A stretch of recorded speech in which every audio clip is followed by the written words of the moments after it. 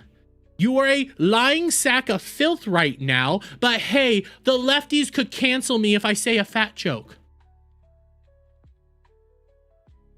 Yes, Epic, but they will with the lefties. If he sees you making derogatory jokes about somebody he may or may not be covering, he'll kick you from his chat. Because the lefties won't get angry with me. Chud, I have a challenge for you. If you see this, I have a challenge for you. Go outside right now and yell at the top of your lungs any sort of joke about trans. Any sort of joke about Muslims. Dare you right now. Do it. Do it. Do it. Pussy won't.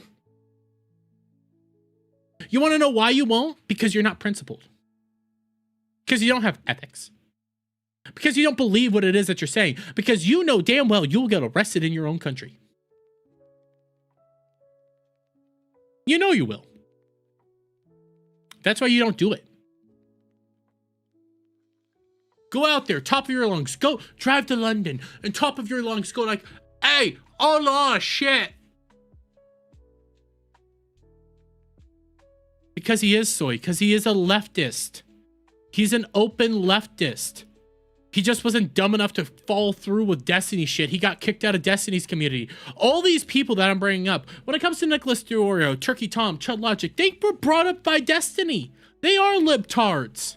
They are shit libs. They think all this shit that they're saying right now makes sense. No, it doesn't. Normal people see this shit and they go like, you're fucking deranged. You want to say we're not principled? We don't like people glorifying death?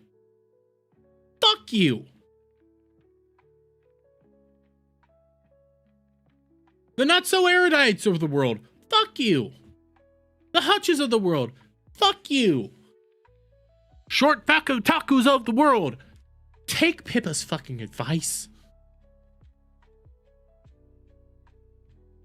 We don't have commonality right here because you refuse to admit where you guys fucked up. If you're going to talk about somebody being unprincipled, we can talk all day and night about where you have faltered on your principles. You're going to be taking this whole First Amendment pro whatever stance. Obviously you don't. Because you ban people for saying fat jokes. Make it make sense, Chud. Because you don't have any sort of room to stand on there.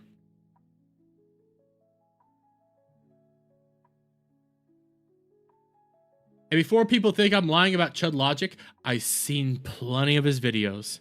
Does long form videos that he just clips out from his streams, uploads them. Seen it multiple times. Multiple fucking times I've seen it. So he can miss me with that bullshit. Why don't we do this? Okay? Why don't we do this? So Bobby, let me make sure that I have this right.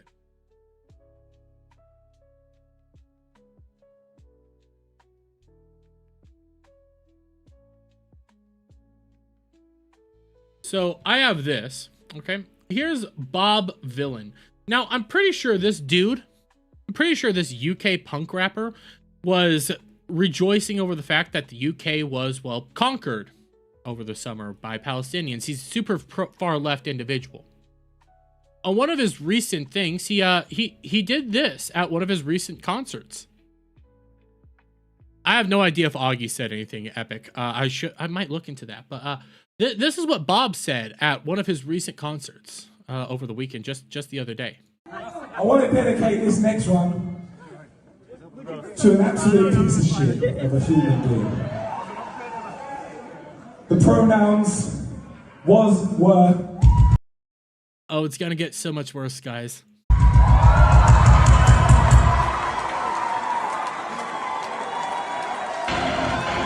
Cause if you chat shit, you will get banned. Rest in peace, Charlie Kirk. Rest in piss, Charlie Kirk. Piece of shit.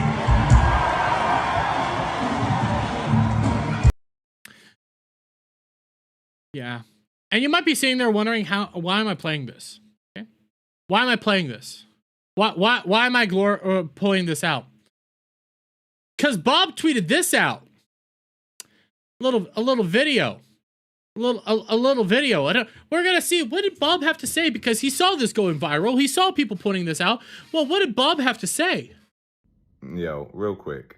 At no point during yesterday's show was Charlie Kirk's death celebrated. Excuse me? Excuse me, bro? We just watched this video. Because if you chat shit, you will get banned. Huh. That looks like celebrating it. At no point whatsoever did we celebrate Charlie Kirk's death. I did call him a piece of shit. That much is true. But at no point was his death celebrated. If you talk shit, you'll get banged with a gun. And then rejoicing, saying rest in piss.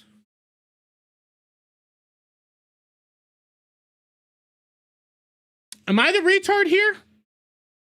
Oh no, this goes to the further movement of this. What I've been saying all night. You can't change until you accept responsibility for your own actions. He was dancing. Yes, he was dancing. He was rejoicing about it. If it was, go find me a quote. Do we need to play it again? If it was, go find me a quote, go find me something that proves that we were celebrating his death. Just play it for the beginning real quick for you guys. I want to dedicate this next one to an absolute piece of shit of a human being. The pronouns was, were. I'm pretty sure that's celebrating his death right there. You're not going to find it because it didn't happen. What did happen is one reporter that bought their ticket online came with the sole purpose of finding something to report, and after I called him a piece of shit and we played a song, they have written that up as a celebration. Not a celebration, isn't a celebration, wasn't a celebration. Calm down. Yeah, they've written it up. That's why we have a video to prove it, bro.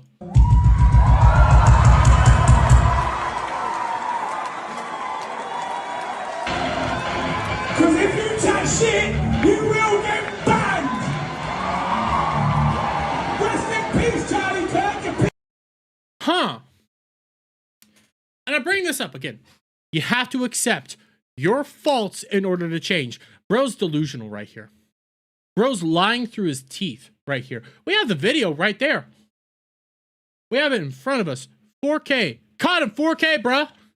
Oh my God, you're caught in 4K. We have this. This is celebrating right here. You want to tell me that this didn't happen? You want to sit here and go like, no, did it happen, bro? Did it happen? Video's there. Did it happen? Don't believe your lying eyes. Didn't happen. The same fucking twat nuggets are saying the right's the more violent side. Obviously not. Oh no, but what happened to not Paul Pelosi? Not comparable. Oh, but you guys all laughed at the man being burned and all that stuff because of Palestine. Don't even see it. Don't believe your lying eyes. That's all they have right now. Because they're desperate. They're vile sacks of shit. Each one of them. They're vile. And he's doing this right now because he's seeing people get canceled for this shit. He's seeing people lose any opportunity of actually growing from this shit. He's seeing the writing on the wall that this isn't okay anymore and people don't want to deal with this shit. He's seeing people reject these ideologies, reject these notions. He's seeing it all. People broke out of the Matrix by you guys shooting that man and then glorifying it. They're seeing it and you're running away, hiding like a coward right now. Nut the fuck up. Accept responsibility. Accept accountability. Accept what it is that you said. Because what you said there is vile. What you did there was disturbing, demonic, monstrous behavior. And then you're coming out here going like, why did it do it? Why did it do it? We never did this. We never did this. Ignore your fucking lying eyes. Ignore what's right here. And you can go through his fucking things. It's right there. I posted it, yeah. Right fucking there, guys. Looks like glorifying death to me. A lot of people are pointing out, it's right fucking there. It's right there, bro. It's literally right there. You're not smart enough to ignore this. You're dumb. You're a moron. You're an idiot. And these people are desperate. They're desperate to change the narrative because they know they're doomed. It's over for them. It's been over. And what happened on Wednesday changed it all forever. Changed the world, changed society, and they don't want a piece of whatever it is that you guys have been dishing out because it's nightmarish. It's monstrous. It's atrocious behavior that you guys have been portraying right here. There's countless individuals that have radically changed what their content is because they want nothing to do with you. They want nothing that is to be a part of you.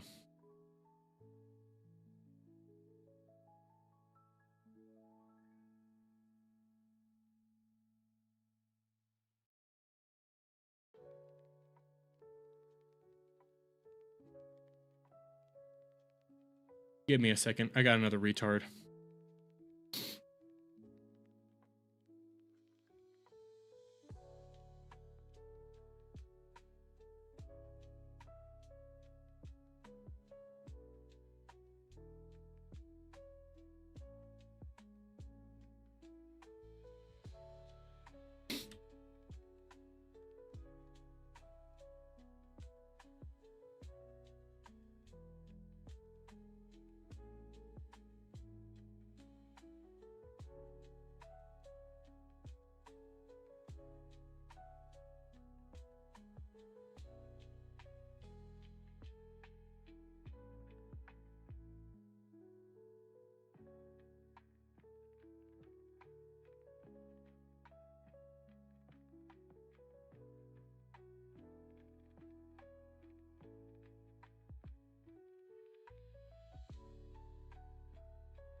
Sorry, I had a retard. Similar retard that I've been arguing with for a little while now. Similar retard. Who's trying to say that, no, the shooter was obviously a riotoid. Obviously a riotoid. Recent reports say that he was living and basically boning his, his trans boyfriend. Male turning female. Make that make sense. They were hoping for a win, desperate for a win, but what they got was a delusion because it's a massive loss. Oh, bro, this is next level loss for them.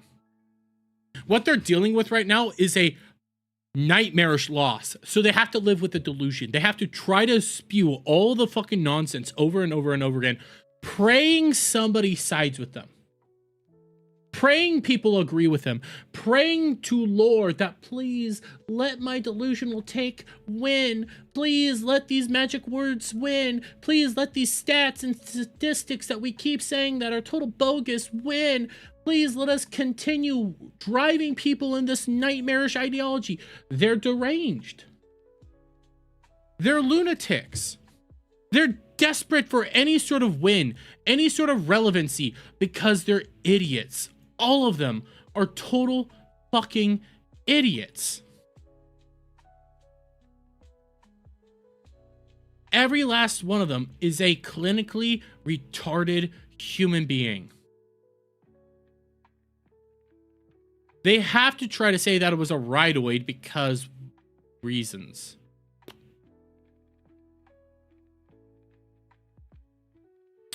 No real proof of that, but okay. And I'm taking a screenshot real quick.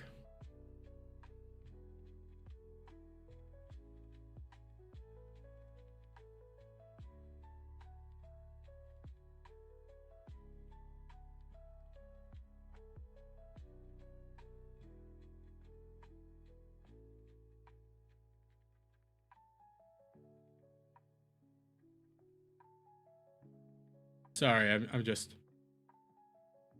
I'm in my modes. I'm in my modes right now, bro. I'm in my reply guy dunking on you fucks modes because I quit caring. I quit caring about being like polite to these guys and try to bring them over here. I'm just dunking on them now. Because they are idiots. Hey Mo, what's going on? They are idiots. And we're seeing it. Okay, we're seeing it. And to take this to pop culture. Okay, because I know we've been deep into politics. I want to just take us to some pop culture wins. Because these people aren't winning. These people are deranged. Okay? They're full on deranged. F&T had its biggest show ever. People are coming together. Oh, bro, the people that could see through the bullshit are coming together right now. The people that are seeing straight through all this nonsense are joining together, which is great. But here, why don't we talk about this real quick, guys? Why don't we talk about this? Because here's a video game for you guys, okay? Caravan Sandwich, out now. Okay, Caravan Sandwich is out. It's cozy and relaxing, small open world game, and I'm very cozy and very relaxed right now. Okay. Small and cozy open world game where you travel with your van on a mysterious planet to find your lost sister.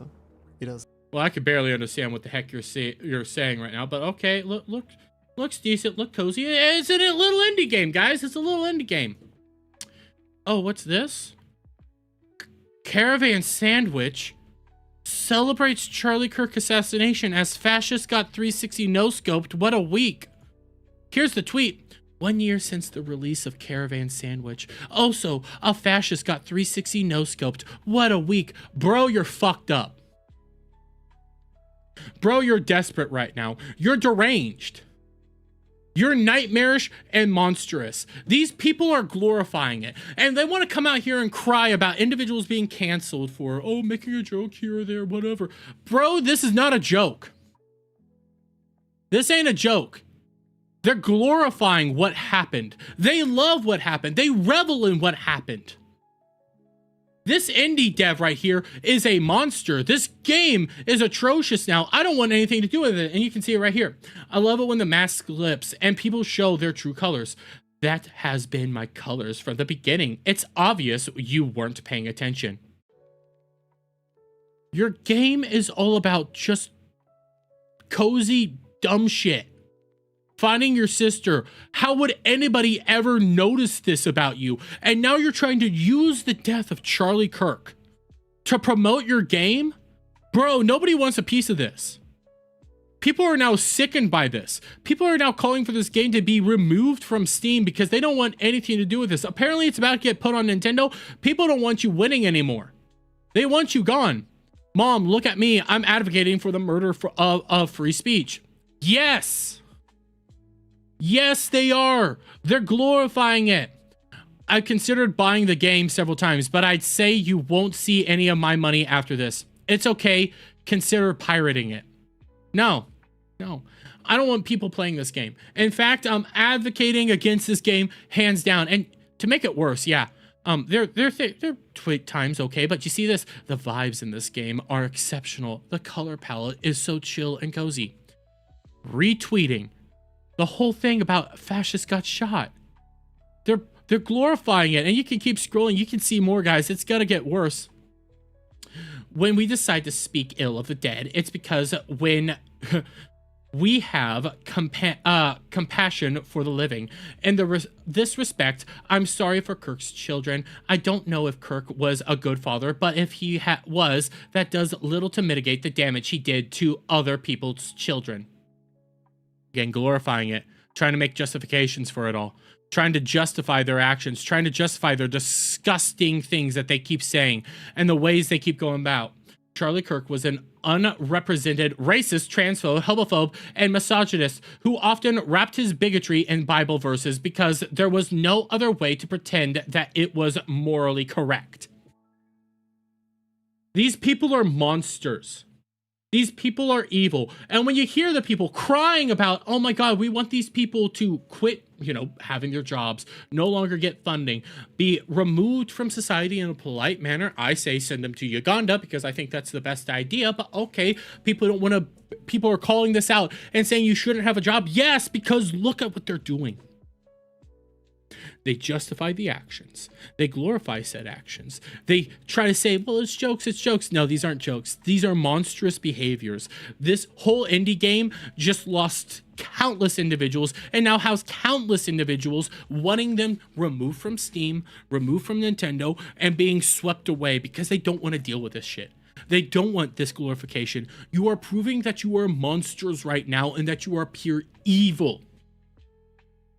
In fact, you are hurting yourselves right now.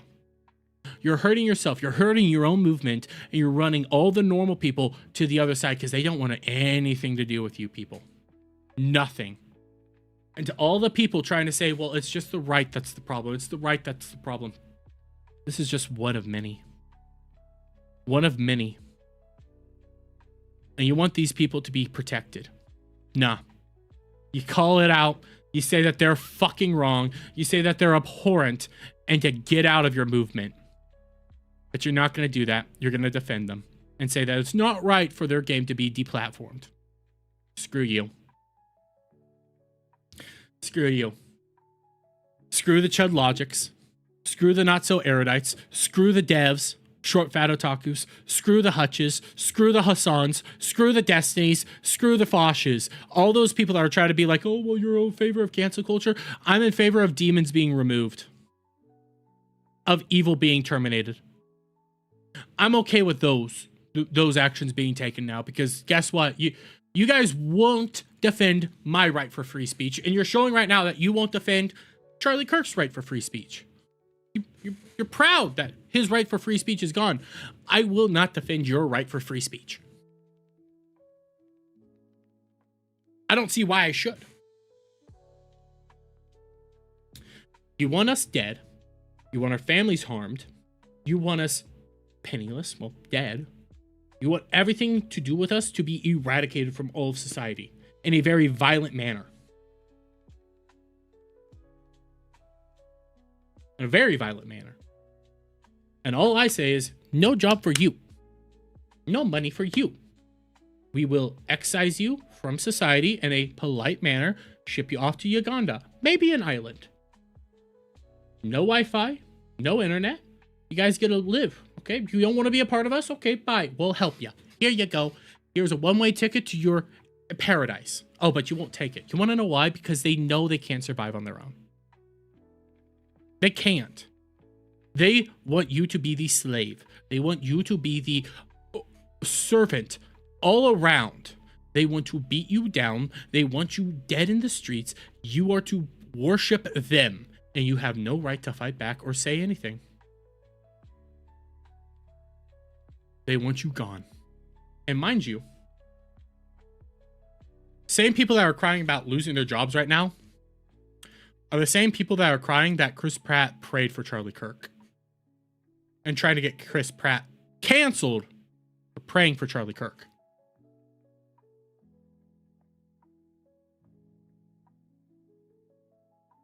We aren't equals. We aren't the same. People are trying to cancel Chris Pratt right now for praying for Charlie Kirk.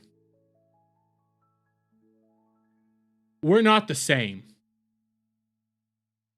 Those people are demons. Those people are monsters. Those people are evil. They want to rejoice for Charlie Kirk, but if you pray for Charlie Kirk, you want to be canceled. And then you get a British twat nugget coming out here go like, you unprincipled fuck, why do you want them cancelled? Why aren't you talking about him getting canceled? Why aren't you talking about Chris Pratt attempted cancellation because he prayed for Charlie Kirk? Make it make sense, bros. Make it make sense. Because it's pretty clear that it doesn't make sense anymore.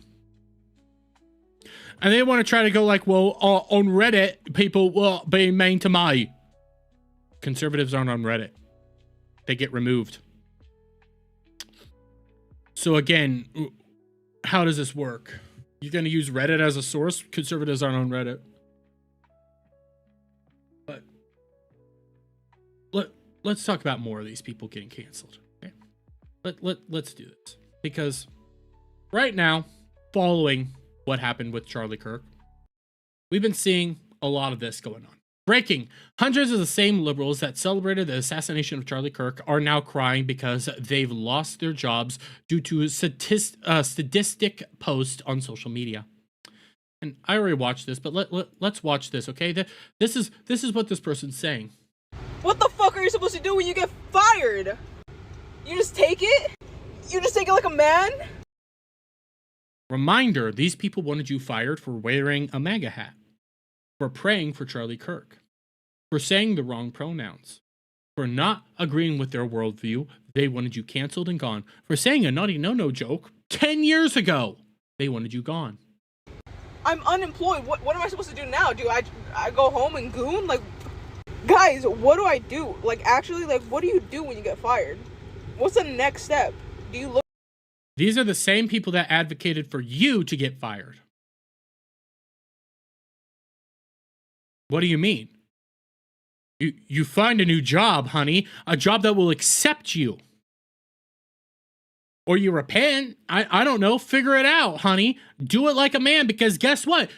You're now facing the consequences of the actions that you have taken for years.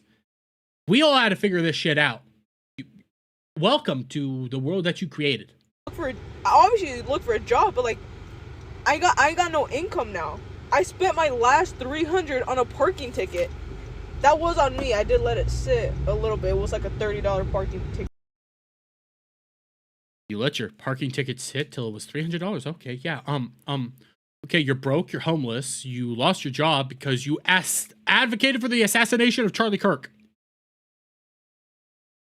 And these are the same people that, again, wanted you homeless, jobless, lifeless for saying the wrong pronouns.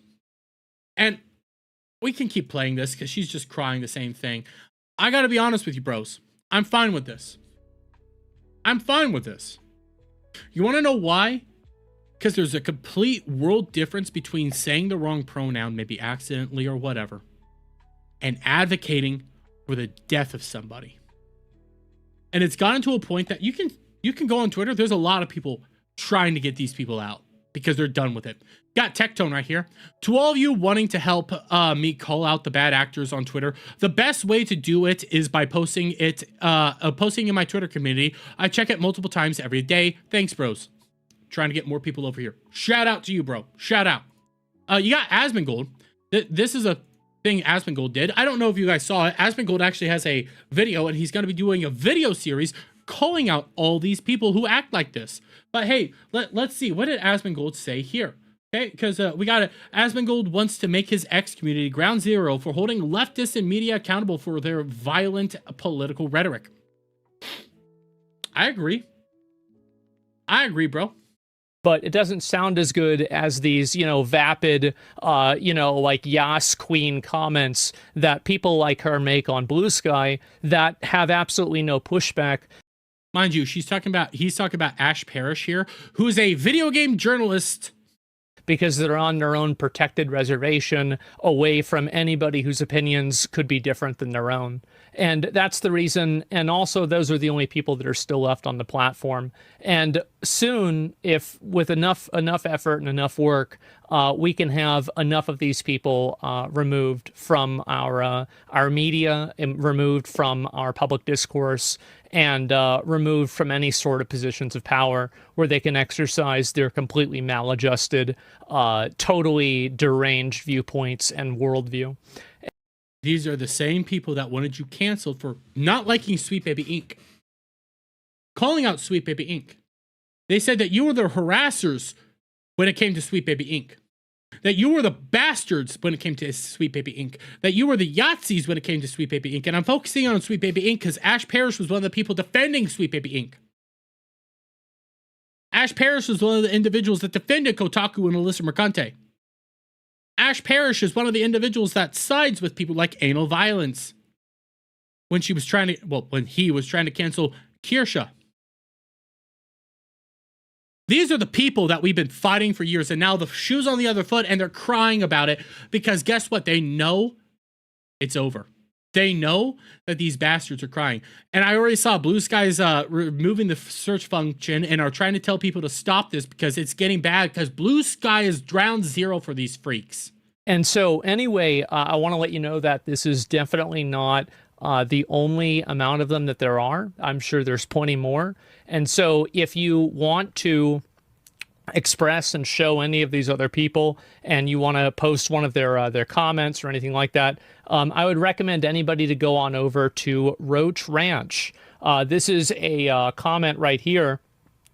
Sorry, not comment, community right here that I made on Twitter. I do not really moderate this at all. And if you guys want to post the different public comments that are being made by these different developers or these different people that are working in media celebrating this, and collectively we can contact their employers, contact the people that are around them, and have them get fired from their job. And do not, for even a second, think that this is not fair. But it is fair. Actually, this is right and just, because these are the people. These are the people that wanted you gone, removed from society for wearing a MAGA hat, for voting the wrong way, for saying he, him when talking to an obvious dude and not using the pronoun zer, for making a joke back in 2013. These are the people that wanted you removed from society for those minor infractions, and now are crying over, you're not letting us glorify the death of Charlie Kirk? No! Nobody wants that. That's nightmarish. You have to have some form of standards in society. You have to have some sort of principles. We all used to agree glorifying people's death wasn't good. It was bad. You guys are glorifying it and advocating for more. We're not the same. And you don't get a cry now because the shoe's on the other foot. And we got more. We got Mindset coming out here. And here's just a little bit. Mindset's telling you ways to get through this. And this is just a little snippet from his 11-minute Fast Facts, which we're not going to get into, but we're going to watch this a little bit. Mindset's telling you ways to get these people out now. Quick clip of my OSHA is such a strong tool to clean up corporate America by removing those who place workers in fear. The best thing is the tool is right there online, ready for anyone to use to report genuine threats for free, unlike a lawsuit. These people, mind you, the people that wanted you canceled for wearing a hat, they're in corporate America. They're mid-tier Americans. They're all over the media. They're everywhere. They run colleges. They're in churches, or not churches, but they're in college. They're in hospitals. They're pilots. They get taxpayer funding. They're all over the place. They control your lives. They wanted you canceled for wearing a fucking hat. And they're crying that they can't glorify a man's death. If your coworker who is celebrating the death of Charlie Kirk knows that you are a person who is sad about this, who knows what's going to happen? You have to be legitimately concerned for your safety. You have to be legitimately scared for your safety. You don't know if this person is part of some group or some, whatever. They're in some sort of Discord group or Reddit group or whatever else, and they're talking about who they're going to get next. You don't know that. You need this person to be investigated. You need this person to be looked at. And HR might try to bury it. And they also might retaliate. Mind you guys, a lot of the people that wanted you canceled for a hat, they coalesce around HR. They worship at the altar of HR. So it's time to go around HR. So that's why HR is imperfect, but I've got the secret weapon for you guys. I'm going to give you the fire. And you guys are all, I'm the first person to talk about this like actively that I've seen. Maybe there's some minor accounts I haven't seen, but I haven't seen any big accounts talking about this yet. This is the secret sauce. Here it is. OSHA. OSHA. That's right, baby. OSHA's back. And this time, it's here to end this situation. I'm going to be honest. I hate OSHA, but if we can utilize OSHA, let's go. I have to live under the foot of OSHA, and I hate OSHA. I despise OSHA and some of the regulations they put on me on a day-to-day basis.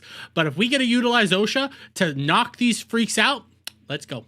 Okay, let me explain why. This is an OSHA violation, baby. That's right. That's right. Let's talk about this. For those that don't know, OSHA refers to the Occupational Safety and Health Act of 1970. This is a U.S. law that requires employers to provide a safe workplace free from recognized hazards, establishing legal protections for employees. If you remember, do you remember COVID? Do you guys remember COVID? Remember what they tried during COVID? Now, this is not revenge. This is using it how it can be applied. These people are a threat to you. They are glorifying it. They want more. These people are demonic. They are evil. There's already conversations about how deep does this go? How many people knew what was going on? How far does this go? These people are a danger. These people are evil. And if they're out there glorifying death, and you work with them, if HR is not going to do anything, because usually these types of people coalesce around the altars of HR, I guess OSHA will work. I guess OSHA can do it. They wanted to use OSHA against us.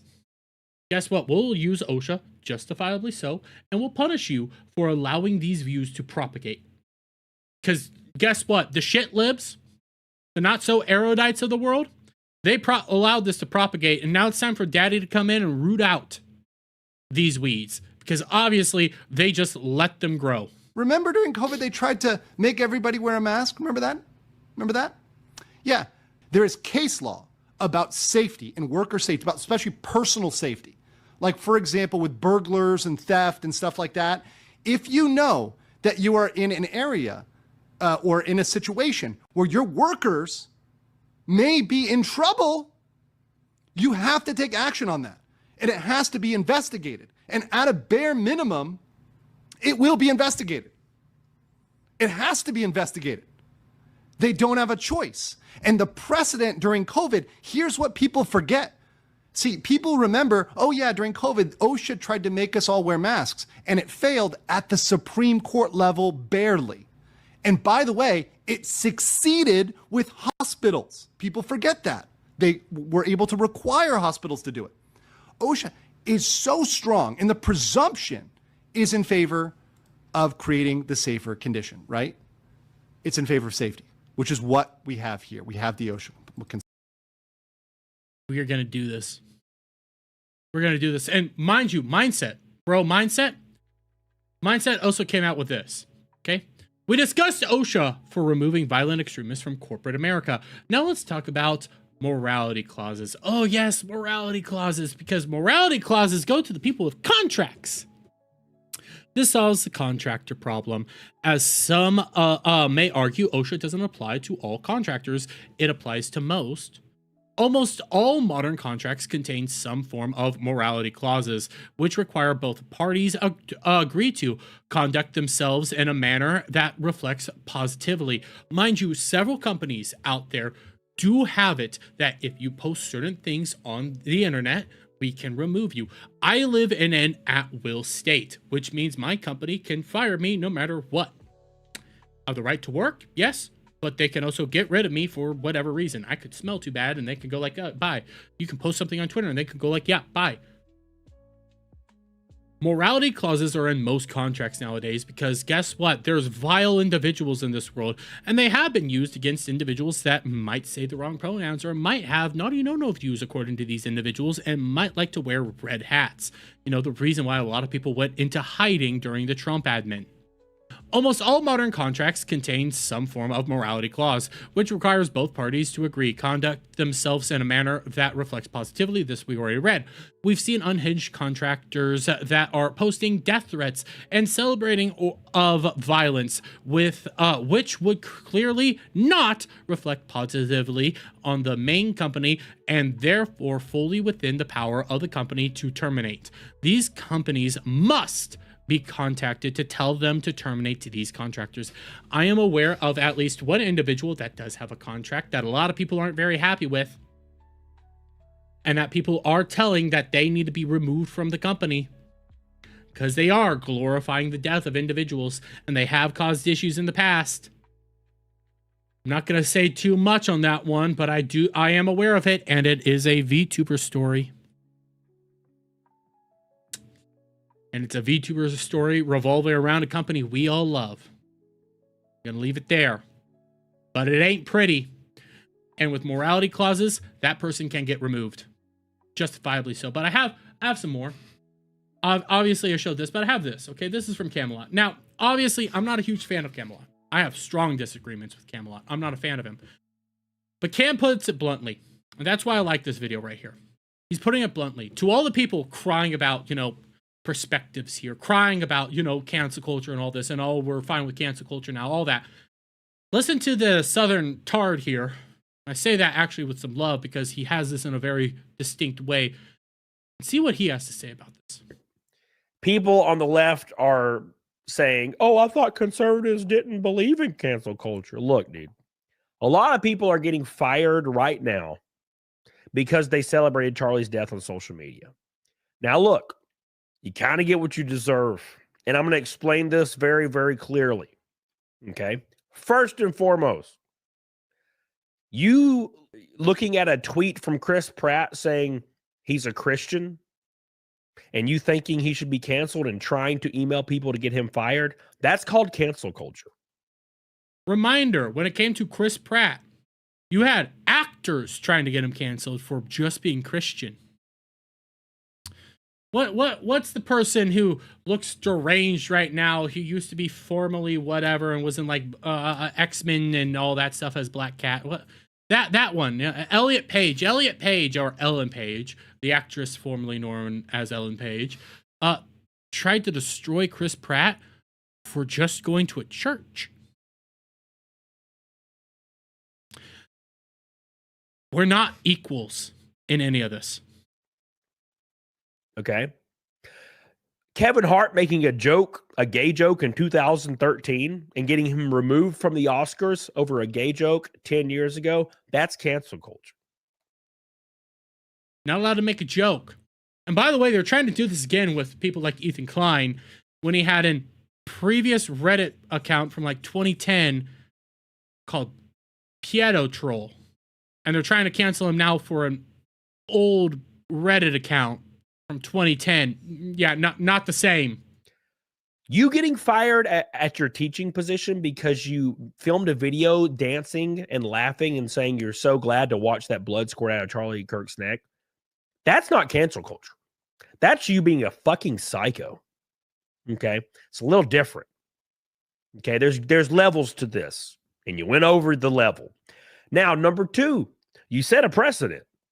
And I've talked about this 1,000 times. There's a thing called a pendulum. And that sumbitch is swinging back. Okay? You have been setting a precedent for the last 10 years, okay, that people should be fired for saying things you don't like. Okay? The pendulum's swinging back. And it's swinging at you. Now, you didn't have enough forethought to understand that this is how things naturally occurred. Mind you, we're not firing people or advocating for people to get fired because they voted Kamala. We're not advocating for people to get fired because they posted an anti-Christian joke or an anti-white person joke. We're talking about people glorifying death and assassinations and justifying it. That's what we're talking about here. Those aren't equal. Okay? In the grand scheme of things, when they were firing people for, outwardly just supporting Trump, that's like down here. That's like you're firing people for one of the most mildest things in the world that half the country believed in. You called them racists, you called them Nazis, you called them white supremacists, you called them all the names in the books. Istinisms. It's all the way down here, and you fired them for it. What we're doing is like, okay, here's the bar. Okay, here's the bar of what we tolerate in society.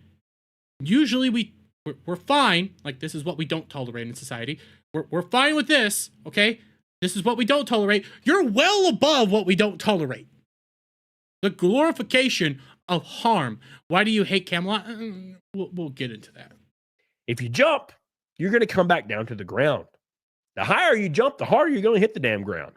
And you're hitting it very, very hard because you exhausted all the supplies of the cancel culture you possibly could.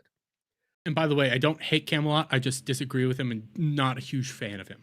So that pendulum, and I've said that to his face, is swinging back really hard right now. And you're suffering the consequences of the own precedents you set. You set the rules, and now you're being taken by them.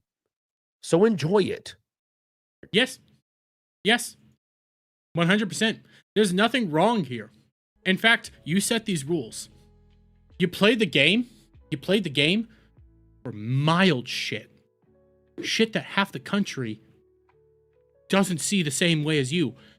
And the majority of the country sits here and says, hey, let's not do this. When somebody dies, like when something tragic happens, we don't do this. You guys are like, no, we need to be able to do that. No, this isn't equal. This isn't equal.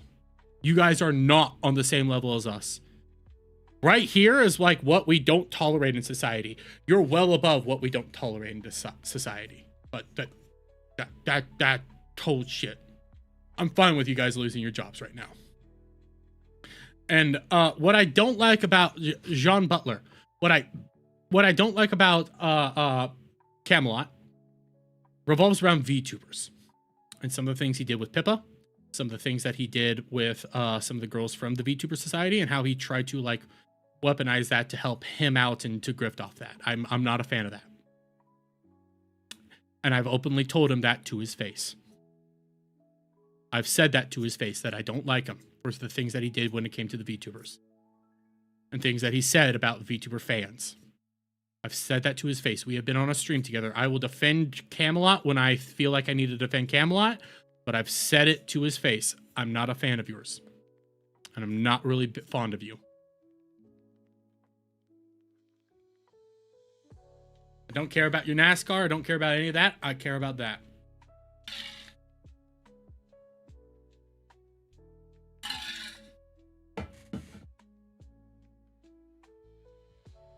But back to the canceling of these people. Oh shit, wrong button. Back to the canceling of these people. I don't care. Cry all you want, guys. Cry all you want. We have completely different worldviews. And to the people like Chud saying, oh, we have no principles. Bro, they had no principles. These people outwardly wanted you fired for wearing a hat and said it was akin to a Klansman hat. These people wanted you fired for not saying Caesar. And for maybe pointing out, why are we putting litter boxes in schoolrooms?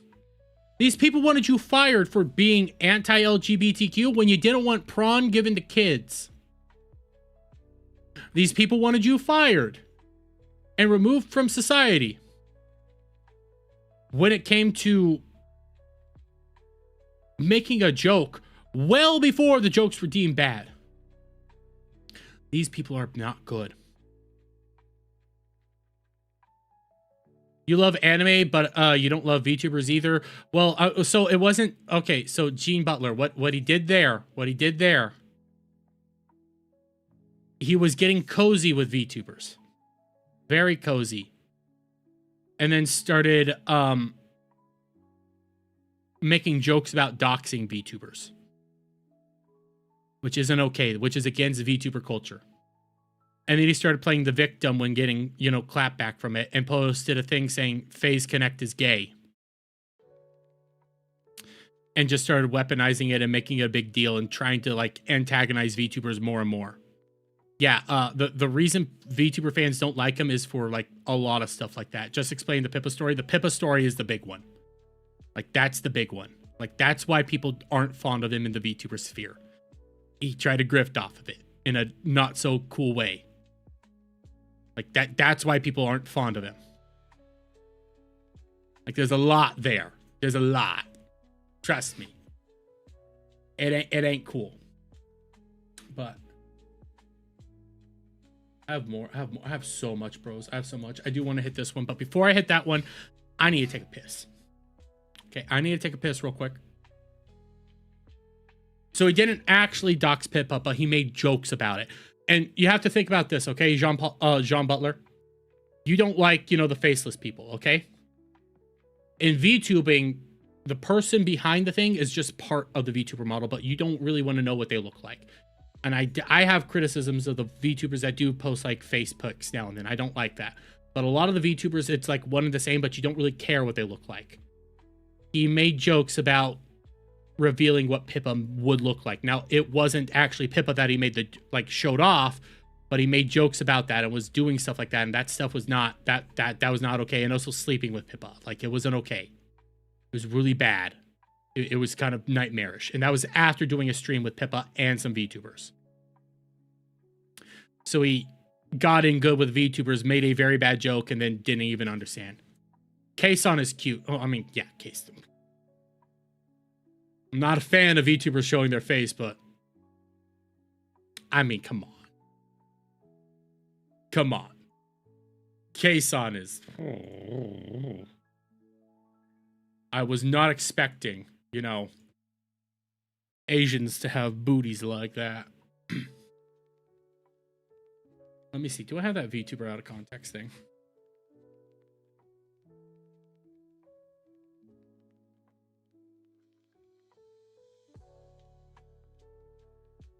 Let's see.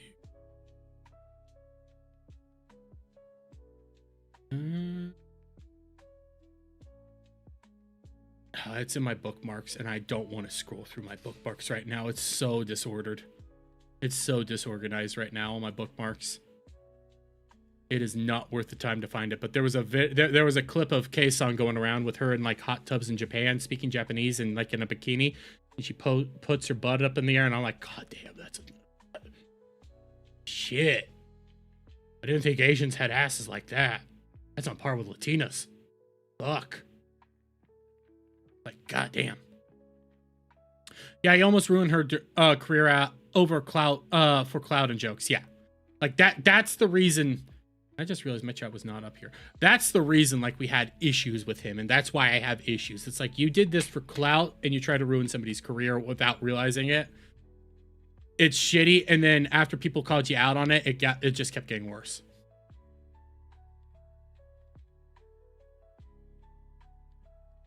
Oh, that Star Wars girl is super radicalized now. It's kind of interesting. She went from not liking politics to, bros, these people are evil.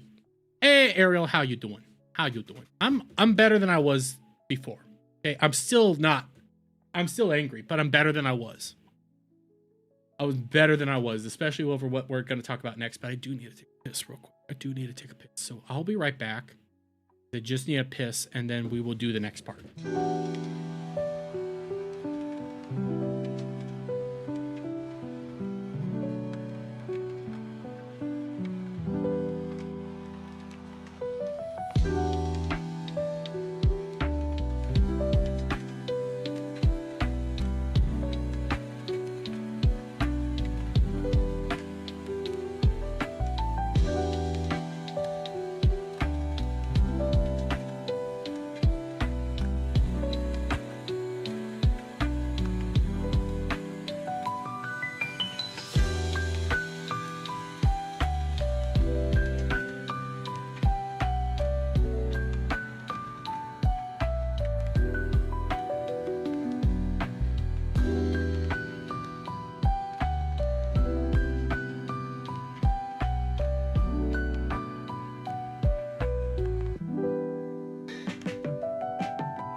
Okay, I'm back. And yes, I have other stuff I want to talk about, Static.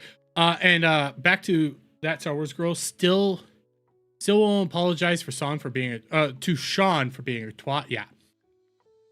She's not gonna do that because she's baked into the whole comic skate stuff, but she has been radicalized. It's kind of fun. But here, actually, should have hunted down that VTuber clip. I need to hunt down that VTuber out of context clip.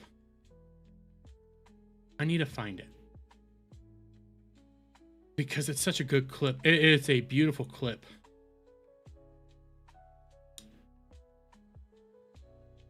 Jesus Christ. Adolescence has won a fucking... God damn.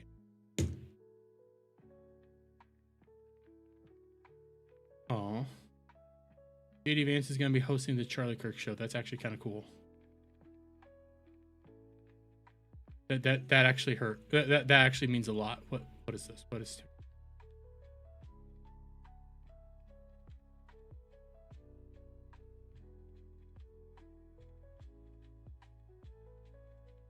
that's something.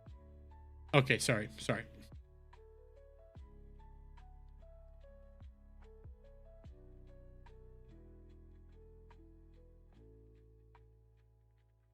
Did I see the whole attack on the ICE encampment? No, I did not see that, if that's a new one. By the way, guys, again, the right's the problem. They attacked ICE enforcement agents multiple times during the California stuff, but hey, the right's the problem.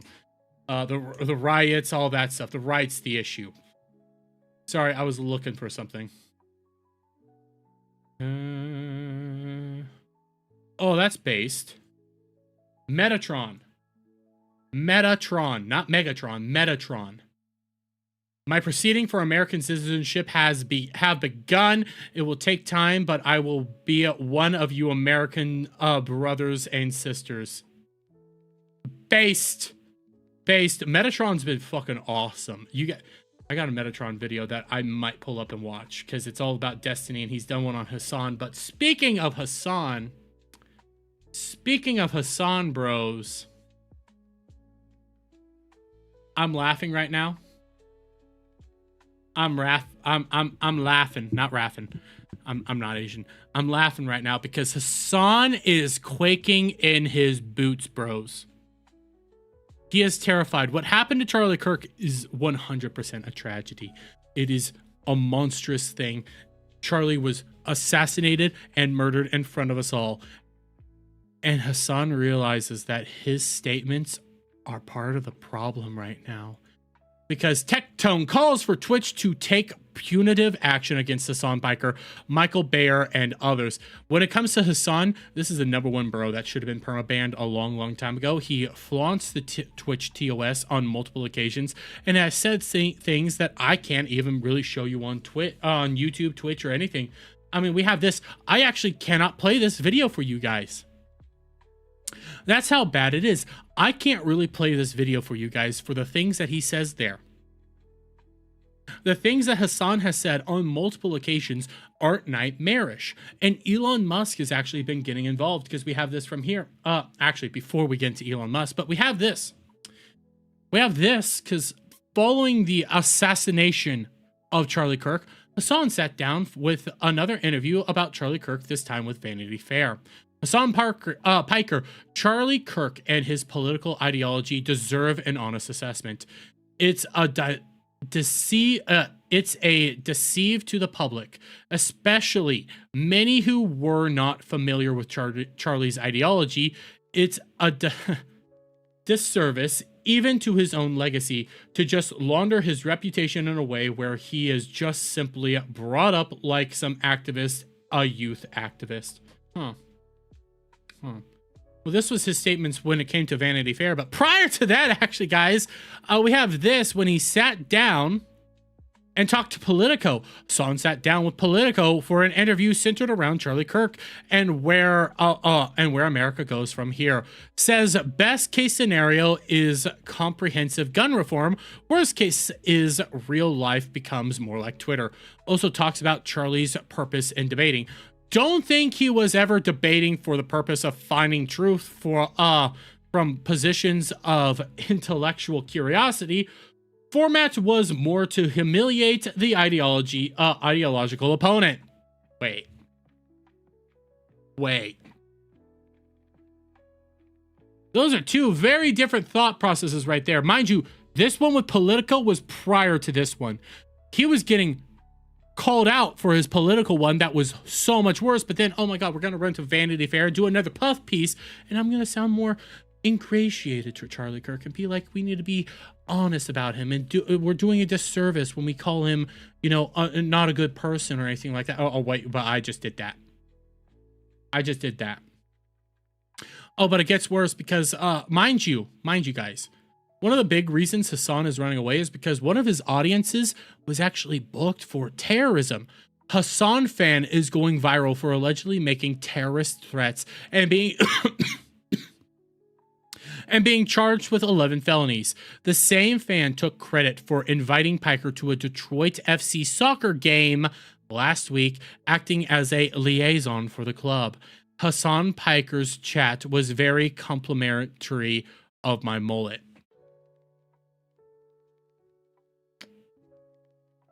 So it goes back to this, in this statement right here, where individuals can't actually talk or play what he said here. So when it goes to what happened against Charlie Kirk, and we see him, you know, running around trying to play, oh my God, we're doing disservice when we're mean about his views, but I just was mean about his views just a few days earlier, but we're doing a disservice, you know, ignore the fact that my audience has an actual terrorist in it, and that somebody was from my audience was actually, you know, booked and is being charged with 11 felonies. Oh my God, ignore that, guys. Ignore that, guys. No, we can't talk about me at all. We can't talk about what I'm doing at all. Oh, but Elon Musk has actually gotten involved. Elon Musk has actually been engaging with all this stuff from Hassan and what Tectone and all of them are pushing out. Elon Musk has actually added Dan Clancy, added what's his name? The guy that's in charge of Amazon. It's escaping my name, my stuff right now, but he's added all those. But I have this from Nux. Okay, I have this from Nux. Dear Mr. Elon, sir. Hassan Piker called for the death of Senator Tom Cotton, a tweet on X. Senator Rick Scott, landlords, fascists. He's made 5+ videos on YouTube calling you a Nazi, by the way. Zionists, he means Jews. Said someone's gotta do it regarding Trump. Supports Luigi Mangione. Refuses to condemn the murder of the 2 Israeli staffers in Washington, D.C. Stealthily justifies the assassination of Charlie Kirk, calling him a fascist radical.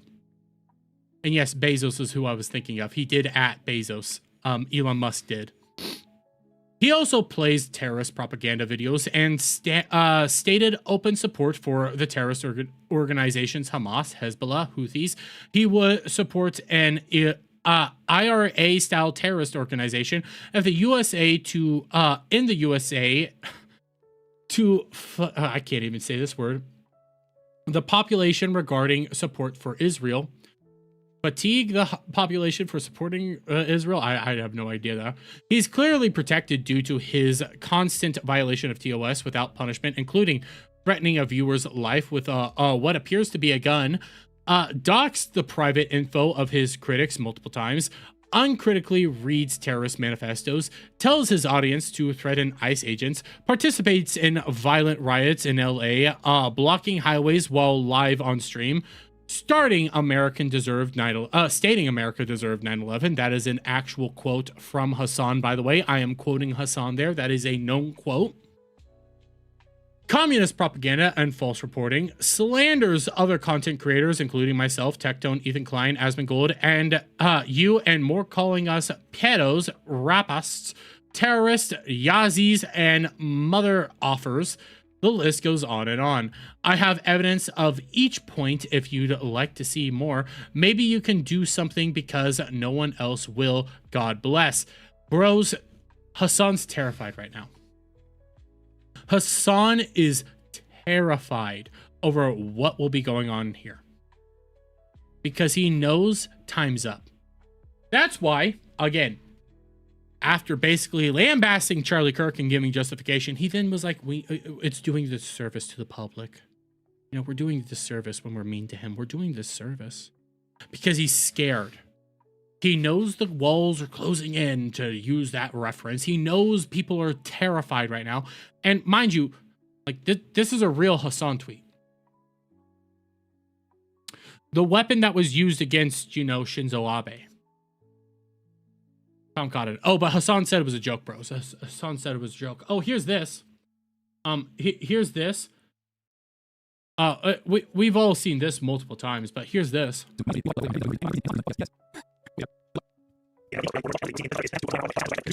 In our sincerity and actually delivering for the very working people who've been left. Oh my, bros. Oh my. After somebody called him out. Oh my, that's a boomy stick. Oh, we also got this famous one. I could play this one. It's about $50 billion estimated that are lost every year in Medicaid, just in fraud alone. If you cared about Medicare fraud or Medicaid fraud, you would kill Rick Scott. Hey, he also called Ethan Klein's wife a valid military target. He has said multiple things on multiple different occasions, and you wonder why individuals are calling out, you know, Hassan, adding Twitch, adding Dan Clancy, adding Jeff Bezos, adding these people. Elon Musk is getting involved because guess what? One of the largest purveyors of political violence in this country is Hassan. He is. And there was a time, guys, where I was like, I don't know what to do with him. I don't know what to do with Hassan. I have no idea what to do with Hassan. The only thing that makes sense now to deal with Hassan is to actually deplatform him, to remove him from the internet. That's the only thing that we can actually do now, because it's not getting better. It's only getting worse. And now we actually have blood. We actually have blood spilled on the streets now, bros, because of things that Hassan has said. Again, Hassan has an actual viewer being brought up on terroristic charges. 11 felonies. This is a Hassan fan. We have seen the actual correlations going on now, and now we have a man dead. We have a man dead. And Hassan just flaunts the TOS constantly. The only way to move forward now is to actually get rid of them on the internet. No actual violence. They've lost it. You violated the TOS. You've pushed this so far. We warned people that this was going to happen. What else is left to do? Removing his ability to make money? He has abilities to make money still. Demonetize him? That's not going to stop anything. He's just going to get further. We don't know what to do anymore. The only thing that does make sense, investigate him, remove him from the internet, bye-bye him from the internet, deplatform him, and investigate him. That's all we have left, because there's no other path forward anymore. You can't demonetize him. He has monetization all over the other place. He has ways of making money constantly and still spreading his ideology. There's no way to take care of Hassan outside of potential legal ramifications for his statements, because now we do have a man dead. I don't know what's going to happen there, but boy, oh boy, Hassan's quaking in his boots right now because he knows it. And I'll pull this up. Let's see if he's still streaming right now. I pulled up the wrong thing. Let's go. Twitch.tv. Let's see if he's still streaming.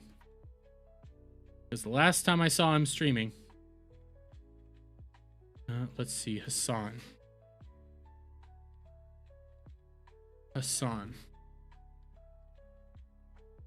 Hanabi.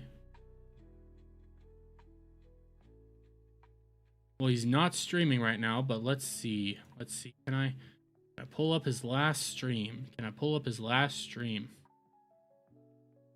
Let's see, what's the name of his last stream?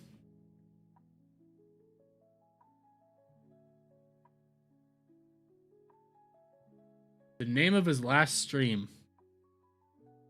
Conservatives try to tie the Kirk killer to trans.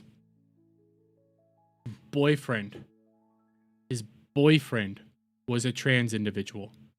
All they are doing is fomenting more and more and more deranged garbage on the internet. Does Elon want me dead? Elon wants you dead? Nah. He wants you removed from the internet. Probably shipped back off to Turkey. That's about it. But you guys have to take everything to the extremes constantly. And when people call you out, you play the victim because you're deranged in the head. I don't know what the actual moves to do with fucking Hassan is outside of deplatforming him. And potentially hitting him with some charges because boy, oh boy, it's going far. It's going far and it's not getting better. TOSs aren't obviously doing anything. But hey, we'll see what happens there. Jail time is the path for Hassan, probably. His words need to lead to bars. I mean, bros, I gotta be honest here. I can't play you this video. I can't. We have legal mindset. No other possible interpretation of let the streets soak in their red capitalist blood.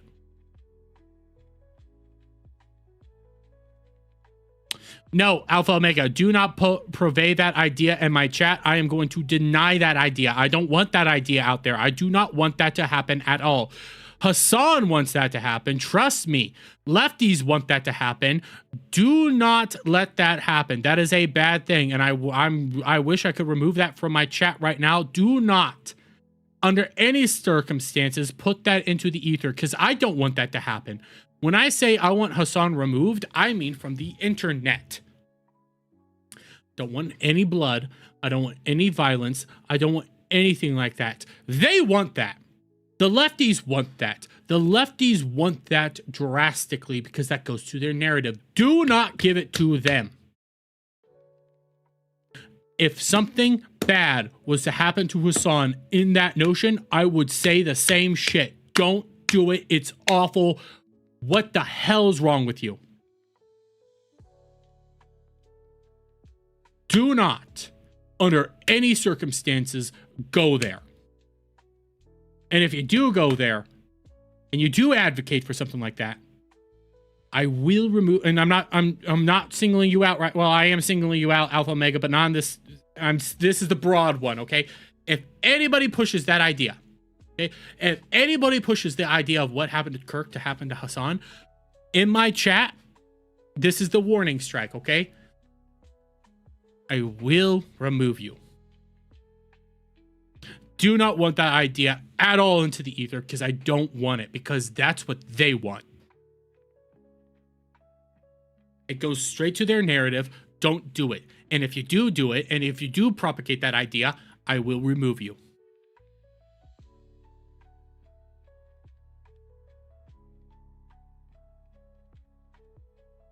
That I could agree with, Alpha Omega. I want him denaturalized and shipped back to Turkey because he is an anchor baby. Hassan is an anchor baby. He was born in the States, went back to Turkey, moved back to the States. I want him denaturalized. Send him back to Turkey. That's what I want. I want him removed from the internet. That's what I want. Don't want any blood. Don't want any violence. Just want him removed from our civil discourse because he's making it worse. So question, why was it Charlie Kirk was the last straw? Why wasn't the harm of the school children that same week want the final straw? Is it because Charlie is a bigger name? I think what it was, Ariel, I think what it was the difference between like the Catholic kids from 2 weeks prior and the arena is it all escalated. It was all an escalation thing where Catholic kids, hey, it's pretty obvious, like there's a trans issue here. There's an issue with these medications and these things that are going on here. We were told, no, it's the right that's the worst people. Then you get the arena story going around. And it's like, guys, there's a problem here. No, you're dumb. You're idiots. And then Charlie. It was a compounding issue. And Charlie was the last straw because Charlie was the guy that was out there actually talking, having the conversations, having the debates, going into the lion's den, for lack of a better term, to have the discussion. And when you combine it all into one big thing, that's why it was the last straw. Yep. And they keep telling you, hey, don't believe your lying eyes. Don't believe your lying eyes. Don't believe your lying eyes. The right's the more violent. Right's the more violent. Right's the more violent. The right wants harm in the streets and things like that. The right wants this, the right wants this, and then Charlie gets killed. And mind you, when it comes to Charlie Kirk, I've seen this go around a lot, and I've echoed it. Charlie Kirk was the best of us.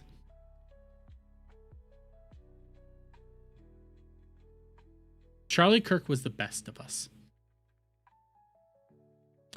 He was an honest man. He never wanted violence. He was a nice man. He was a good man. He went to these debates to have debates, to talk. There's several quotes going around where he shows you, hey, the moment conversation ends is the moment violence begins, and we don't want that. Charlie was the best of us. He was a better man than so many of us. And I think it was Donut Operator, tweeted out the scene from The Patriot where you have Mel Gibson talking to, I cannot remember the bad guy, the actual bad guy. And goes like, my sons were better men. And it's Charlie Kirk was a better man. Because Charlie Kirk was the better man. He was better than all of us. He's touched so many people's lives. And truthfully, he was the last person anybody I think ever thought that would happen to, because he was the best of us. He was just super effective.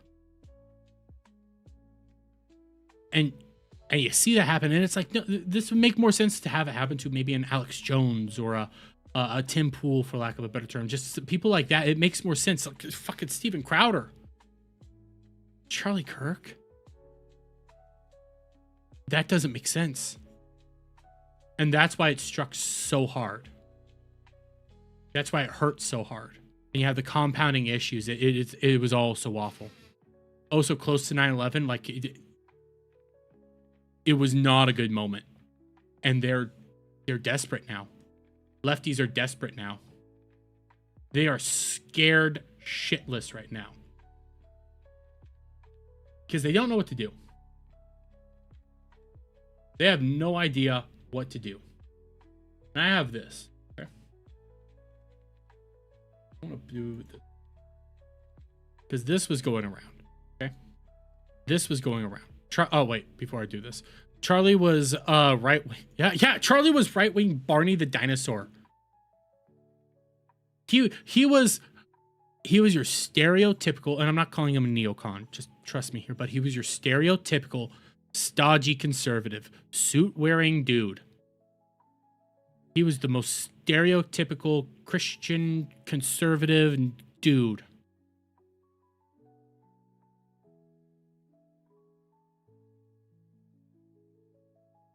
Jeremy, you can make a difference as well. You are doing it now just by streaming.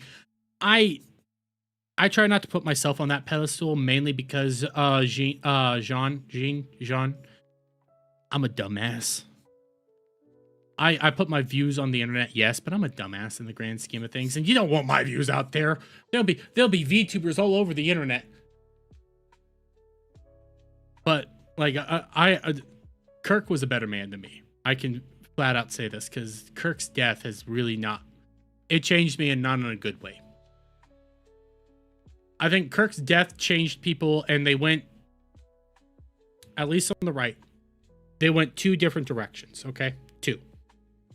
You either began to try to become more and more like Kirk, or you became more and more like, I'll say, Steven Crowder. I went towards the Crowder direction, because it's like, I'm not wanting to participate with these people anymore. But then we have my producer Gal, she's going more the Kirk direction, saying, no, we need to converse with these people. We went two very different directions. I'm more on the radical side right now, and I'm not backing down. And I don't think I'll ever back down. He was a father he was your father's kind of conservative. Yes, he was. He literally was. He was like my grandfather's kind of conservative. Kind of stodgy, a little stuck up. Had some opinions he disagreed with. But he was milk toast.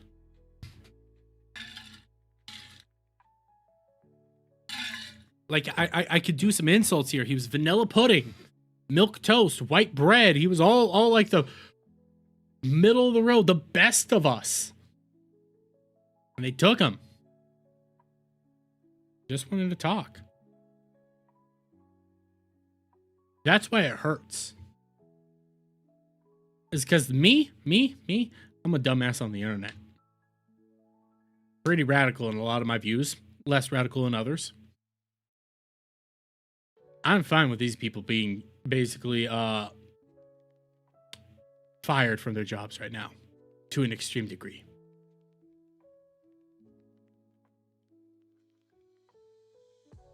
So is there still kind of a left? So there is still kind of a left, but you got liberals, shit libs, leftists. Liberals right now, the actual honest liberals right now, are having honest conversations with a lot of people. Shit libs are trying to have honest conversations, but then couching a lot of their things, going like, no, but it's still the right's problem. It's still both sides and things like that. And then you got leftists, and well, those are the Hassans.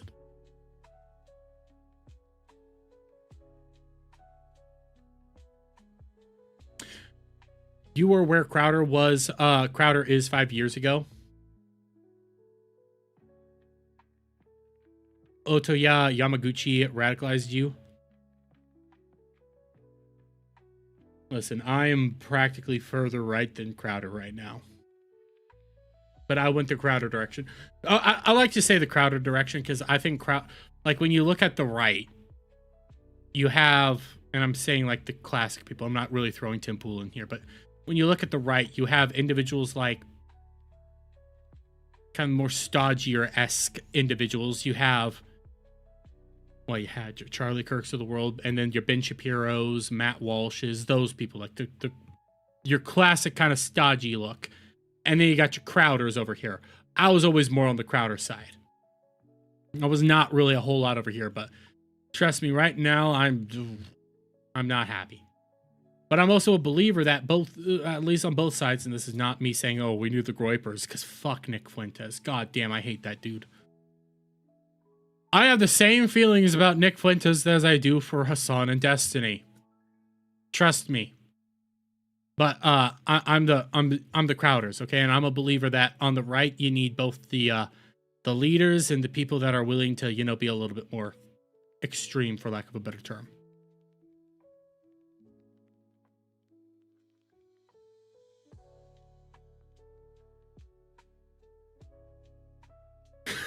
Ariel. Vote Ariel. She'll take care of all of our problems. Holds finger over the button. Everything. Yeah. Crowder used to be Kirk until his people stopped the plot. Yeah. Crowder used to be that, and then he saw that, and he's like, I'm not that. Crowder started becoming a little bit more radical, and I say radical in the sense that I mean it more in the sense that he's not nice. If you get what I'm trying to put down there. He's not really kind. Again, I'm trying to, he plays with his food a little bit, if you get what I'm putting down there. And he's a very different man than if you watch like a Ben Shapiro. Like they're two drastically different personalities, styles, and things like that. And I was always on the Crowder side. Or you could say a little bit more radical, but a little bit more hardened. Hardened, I think, is a better word. Where Crowder's hardened, Ben Shapiro is stodgy. That was the difference there. So you had your Crowders and your Ben Shapiros, or your Kirks in this notion. And I've always believed kind of we needed both. On our side, we need both. We need the hardens, the guys that are going to be loud, boisterous, say what needs to be said. You know, your father when he's angry and he comes in with the switch. And then you need the other half, which is the father who is calm, cool, and collected. You need both of them. Crowder is a douche. Static, you're a douche. And guess what? Sometimes we need douches. Sometimes we need that kind of guy.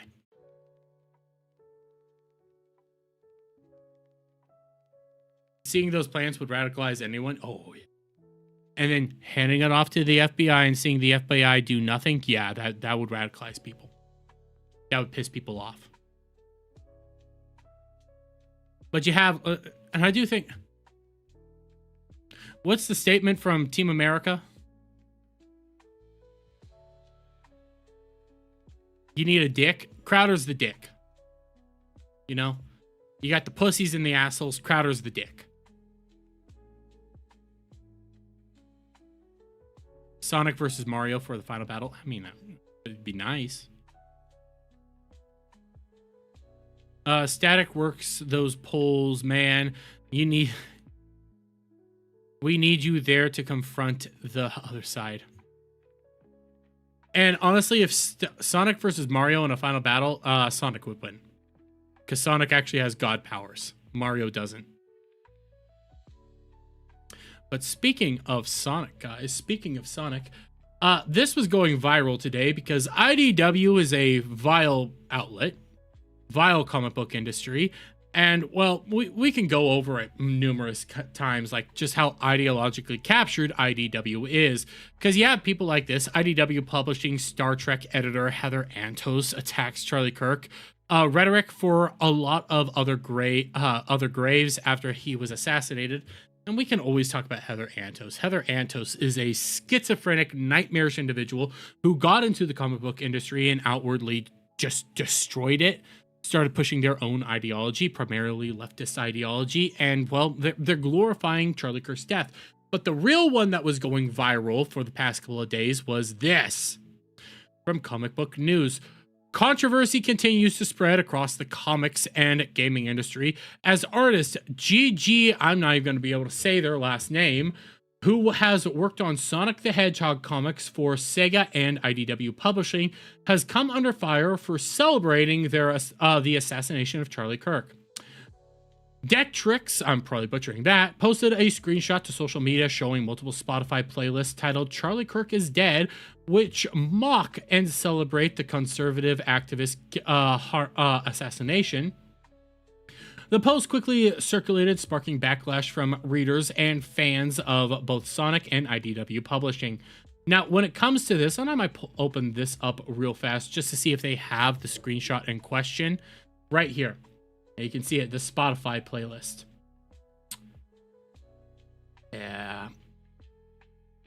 Yeah. And more people ended up seeing this because we can come over here to Crack right here. Hello, Sega IDW. Is terrorism representative of Sonic the Hedgehog? And we can see just more comments that they've made over the past couple of while. The Spotify playlist. Kids these days, quick AF. Love that for them. We have this. Throw me at a cop. Use me to build community. Inside, you are 2 bricks. Both are valid. I feel like eat the rich is too kind of a sentence lately.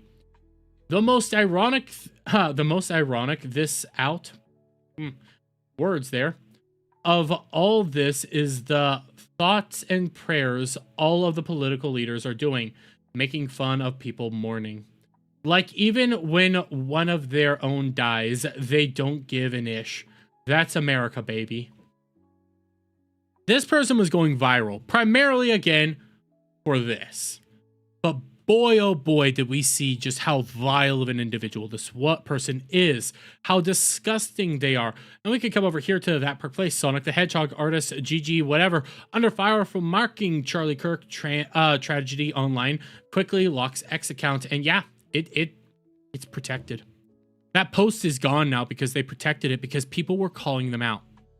Because people are noticing what it is that they're doing. When it comes to Heather Antos has been called out multiple times. She's protected, mind you, because one, she's attracted to Star Trek, and well, Star Trek is just deranged right now. Simultaneously, she's a part of IDW, and IDW is just, well, off the rocker. The thing that was different here is Sega was getting involved. And they don't want to lose their job, because the real thing is, guys, most of the people that are losing their job right now and being called out are the vocal ones. Think that through. The people that are vocally saying disturbing shit like this and mocking the death of Charlie Kirk, those are the people that are getting got.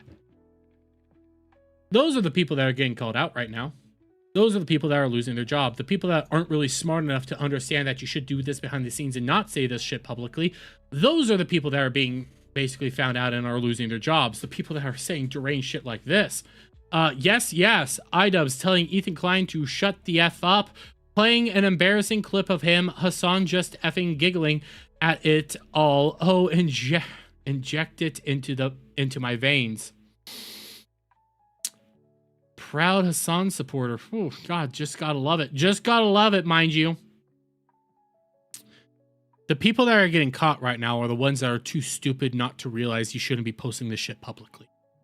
And that's why they locked their account, is because now they're probably going to be going on a mass tweet deletion. We can't really track it because I'm not following her or him or it. And there's no way to track it anymore. And people are getting called out rightfully so for this shit. Rightfully so. This shit is nightmarish and monstrous. You are in charge of Sonic the Hedgehog comic books right now. This isn't okay. People are sickened by this, and they do want you to lose your job, and you should lose your job. You are advocating and gloating and glorifying over the death of Charlie Kirk. You don't deserve to have your job right now. And I get it. From IDW, all we really need to do is wait maybe a week or two and the company will go under. But right now, I'm kind of at that point where, nah, you don't need to do it. You're in charge of Sonic Comics. And I'm not meaning this in the derogatory way that a lot of people end up trying to say. The Sonic's a kid's brand. Now, that's not me saying that it needs to be dumb or anything like that, but just note it here. Yes, adults like it too. Yes, adults like this. Sonic's a kid's brand. And the person doing the art for it right now, the person covering Sonic right now, glorified the death. Glorified the death of Charlie Kirk, who was a father. These people are vile. These people are monstrous. These people are disgusting, and they don't deserve to have some of the jobs that they have right now. And they realize just how bad it is right now. They realize how bad it is to be doing this right now. This person's an idiot, but again, they notice how bad it is because, hey, they protected their account. If you believed what it is that you said and you're man enough to do it, I get that you're some sort of creep right now, but why don't you just stand by your actions? Stand by your statements. Oh, you don't want to because you're scared. Rightfully so. Because these people are vile, demonic monsters. They don't have the right to be working on Sonic or making comics on Sonic. They are evil. Let them be known how evil and monstrous they truly are. A Japanese professor at Waseda University, Japanese Harvard, was put on admin leave for celebrating Kirk's murder. I did see stuff like that going around. I did see stuff like that. Chrissy Mara and Vera Dark have ginger hair, and they aren't crazy. That's true, but some gingers are. Could go for a chili dog now. Like, the funniest part is how these people are getting got. But the scariest part, and I was trying to make it there, you know there's people that agree with them that are smart enough not to tweet that shit out. I can give them some credit. They're smart enough not to tweet that shit out. But you know they exist. You know they're around. What are you going to do? What are we going to do about those people? They're still there. Hell, when it comes to the Sucker Punch chick, you know, the dev that got. Yeah, they do it again. There was Sucker Punch employees that were liking the post about, you know, about all this. There were Sucker Punch people liking this. What are we going to do about that person, huh? Nothing, because they're smart enough not to do it publicly.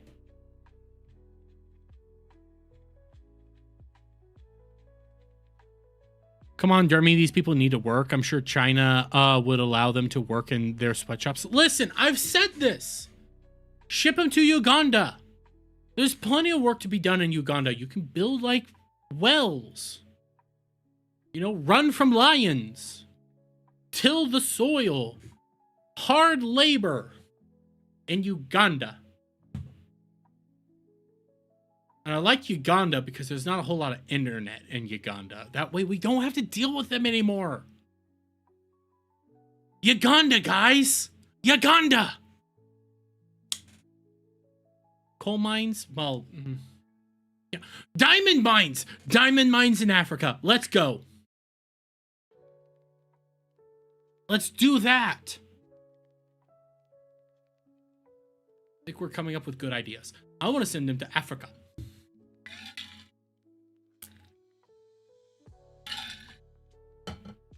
They can go run away from lions.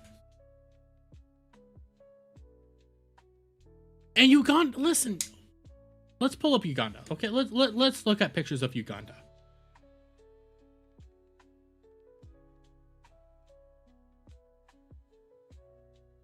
See, Uganda's pretty. Uganda's pretty. We'll ship them to Uganda. This is pretty. Look at this. This is beautiful land. See, there's civilization. It's not all awful. Uganda, guys. See, you got Kenya, Tanzania, South Sudan, Uganda. It's perfect. It's perfect for these people. Uganda sounds like a perfect spot to send them all. And see, even over in Uganda, look. They got the rainbows. They got the pride. You can be fine over in Uganda.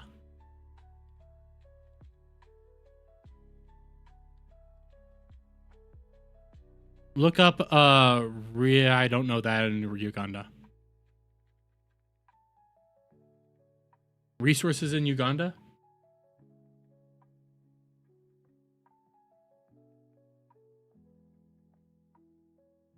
Resources in Uganda.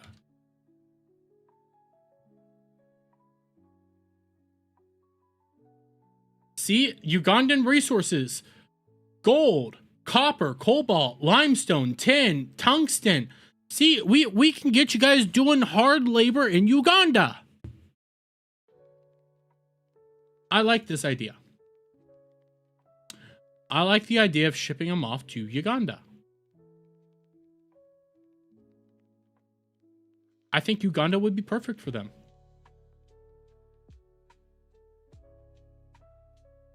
That, or we ship them to the Congo. I'm sure they'll love the Congo. Where do the lions? Lions in Africa.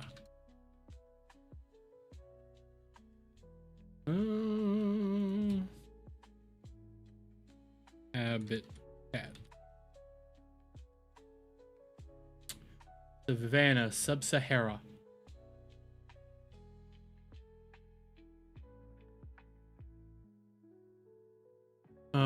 West Africa, Central Africa.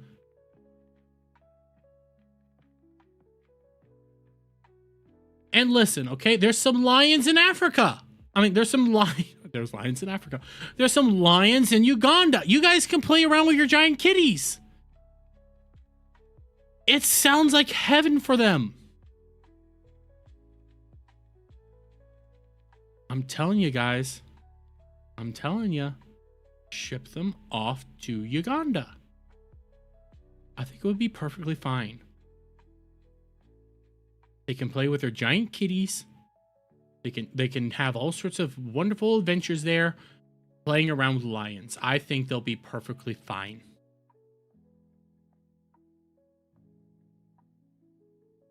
I want to ship them off to Antarctica. Well, I mean, that would be a good idea. That would be a good idea, actually, Antarctica as well, because there's penguins there. There's penguins in is it Antarctica that they have penguins? No, there's penguins in Africa. See, it's all coming up. There's penguins.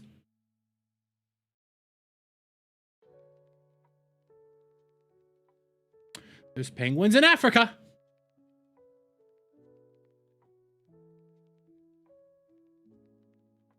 You call me crazy. I'm onto something here. We denaturalize them and we ship them off to Uganda.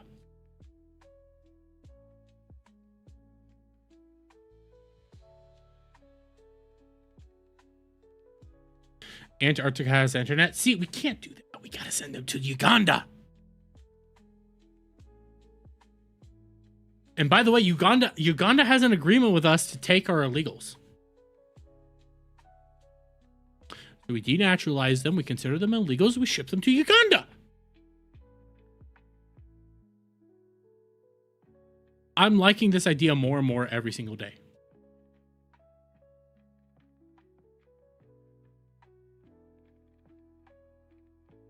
Well, Ariel, here, this is what we'll do. We'll let them paint the penguins rainbow colors after they paint the lions. And they have to make sure to give the gorillas a big old hug.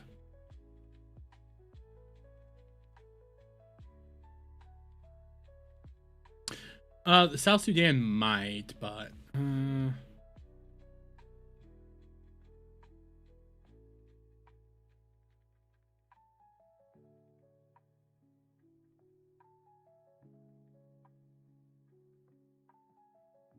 let me look it up. South Sudan.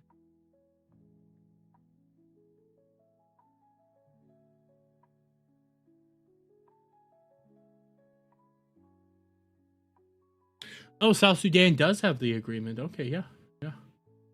I like that I like that idea as well.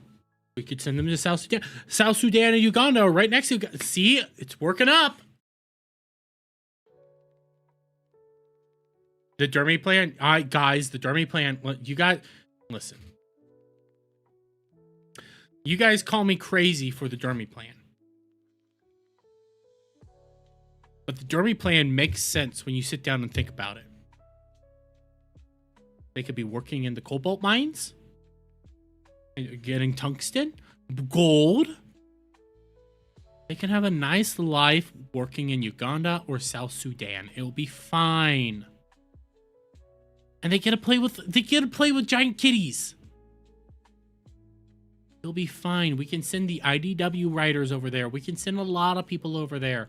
Hassan, I'm sure Hassan will love it.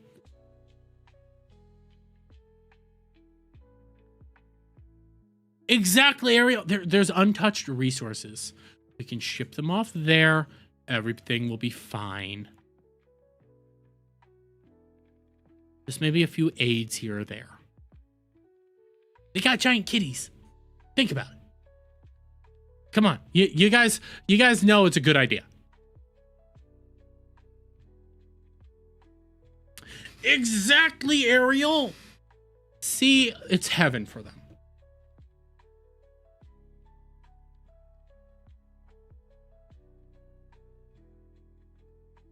Well, he will. You're right, John. But I mean, at the same time, it's heaven. It's heaven on earth for them. We all know they won't take it, so that's why we denaturalize them. We consider them an illegal citizen, and we ship them off. And then they'll grow to love Uganda. Okay, they'll love it. It's heaven. I know Hayden said to send them to South Africa, but listen, I'm not a monster. I'm not pure evil. We shouldn't send them there. Even though it would prove that they're completely wrong with what's going on. What else do we got? I got so much to talk about.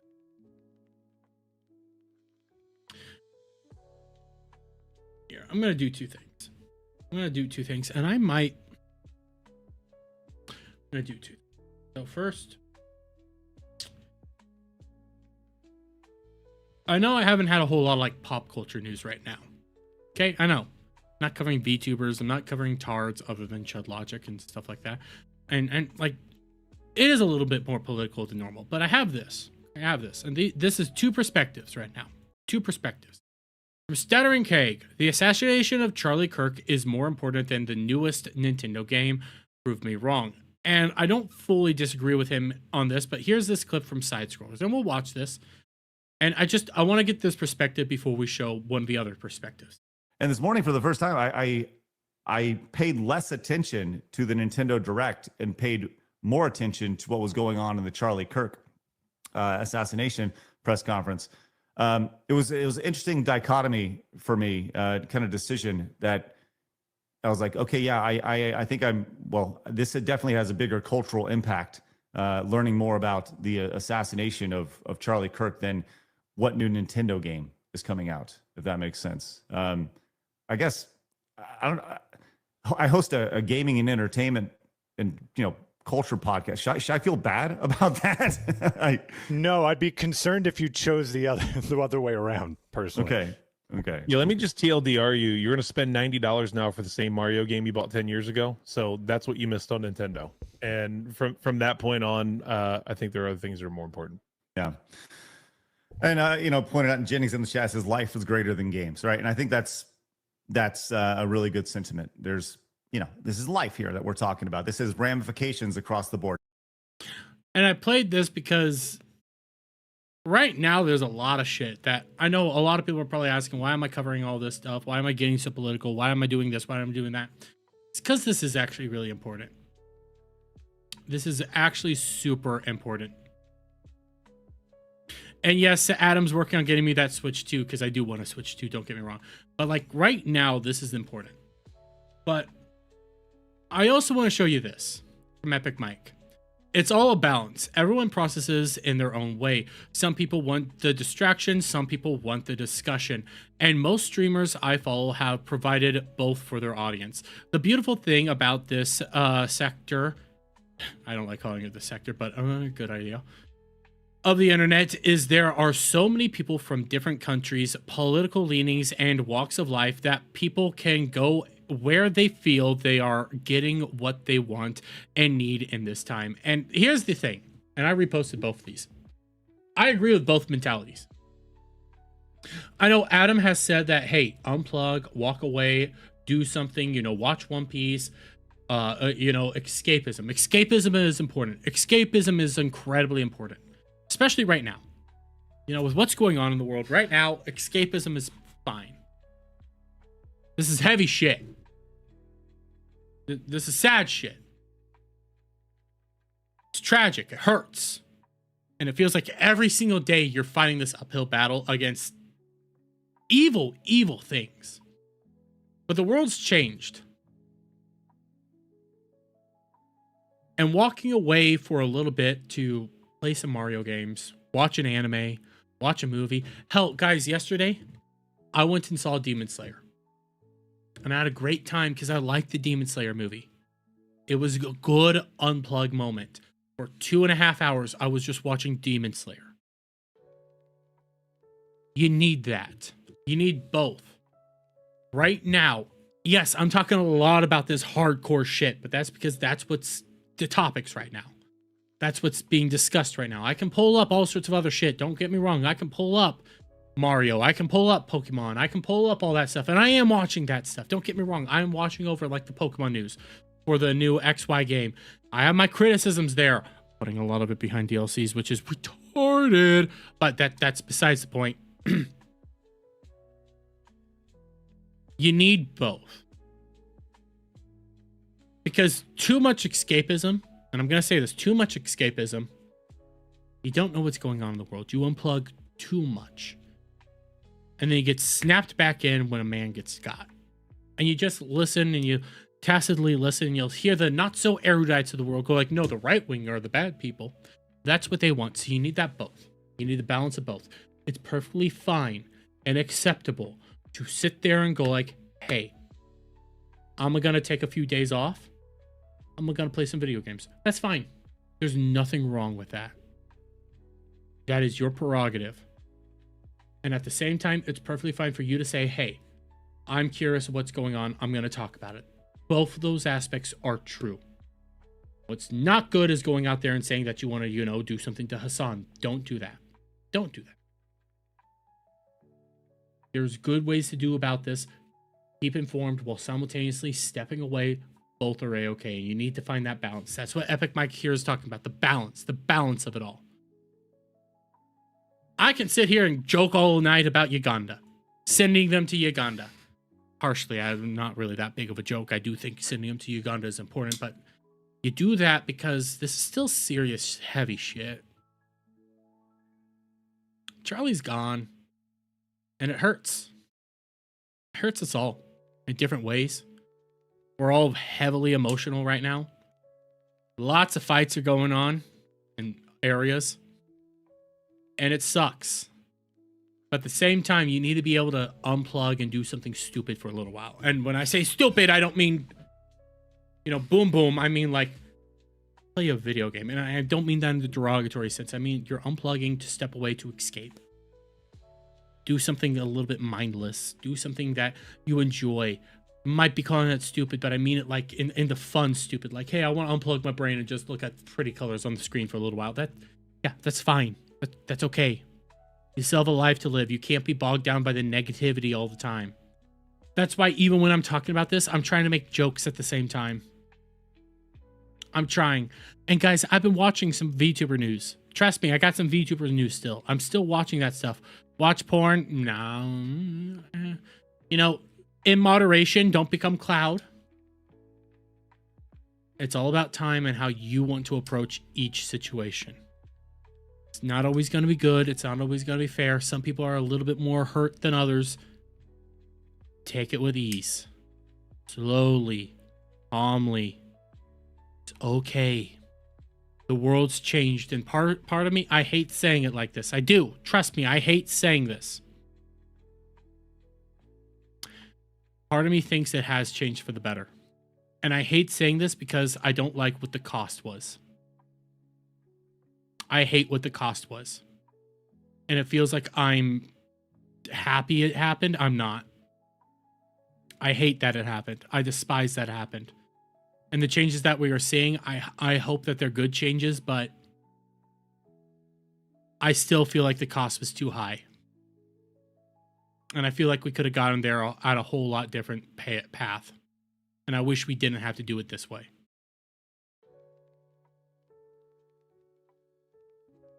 You get what I'm trying to say there. It's like I'm doing it, but not in a great way. Have you watched the Connor Iron Mouse go to Disneyland Universal Parks? No, I haven't. I haven't, but like I have Rosalina Belmu. Okay, Rosalina Belmu got her Twitch and her Discord hacked. And that sucks, man. That sucks. And she has to be on one of her other accounts right now, informing people, and she feels tragic, and that's like, shit. That hurts. That sucks. And I have been watching out like for some other stories and some other things.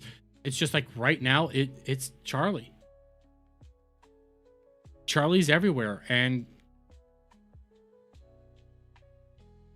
I hope that good change is coming, and I believe good change is coming, and I hate what the cost was. And wait, the Emmys were tonight? Well, didn't realize that. I wasn't even taking note of the Emmys going on.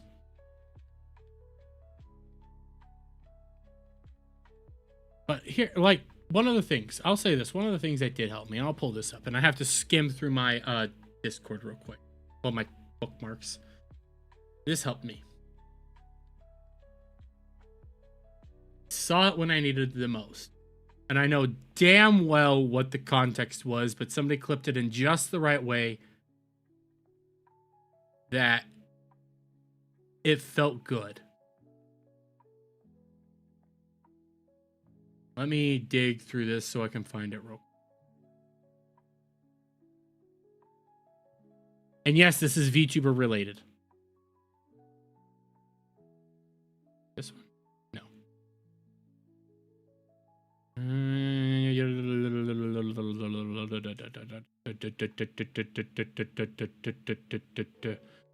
God damn, I have too many bookmarks.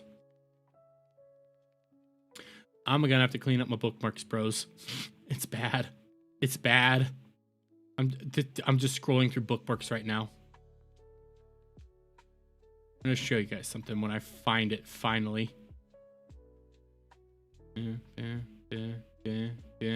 Scroll. Because I needed this when I saw it, and I still believe in what this is. Like, and just quit scrolling for like 5 seconds, please, for the love of fucking God. Just give me what it is that I'm looking for, you stupid. God damn it, I have too many books. It's right here. Okay, I want to go down one. Right here. Okay. So I already know what the context is for this clip. Okay, the context was somebody asked her to step on her, but I saw it and somebody clipped it out in just the right way. We're gonna play this just the right way. Hey. We need to talk about this whole thing you got going on here. Are you okay? Everything all right? You want to talk about anything? Okay. I'm listening. Okay. Pretty hard day. I know. Shit sucks. Hang in there. I know you're trying. Sometimes you gotta try a little bit harder other days. Eventually, it's a good day. Hey. I saw this just when I needed it. Okay? Saw this just when I needed it. Yes, it was a therapy section. It just having Zendrea, because it just popped up on my feed saying this. I needed it. You know, just hearing her say, "Hey, you okay? Shit sucks." It's hard. You know, like, and I'm gonna place money, guys. I'm gonna place money on this. I'm willing to bet Zen's a lefty, but I don't know. And seeing that helped. That helped. Because it made you feel like somebody was there just cheering you on a little bit. And that's part of the escapism of it all. And again, I already know. Okay, I know what the context for the statement is. I'll show you guys the context. Because the context was this. Oh my god. Joel? Oh wait, no, this is a different one. This is her talking about Joel's cake. The context was over here. VTuber's out of context. Where it openly says, "Did you just ask for me to step on you?" Did you just ask for me to step on you? And she does it all. So Apparently I angered Zen. Understandable. We need to talk about this whole thing you got. So you can see what the context is, but without the context, it's a whole lot better, I thought. Like, I could point out the context, but it was a statement that I felt like people needed.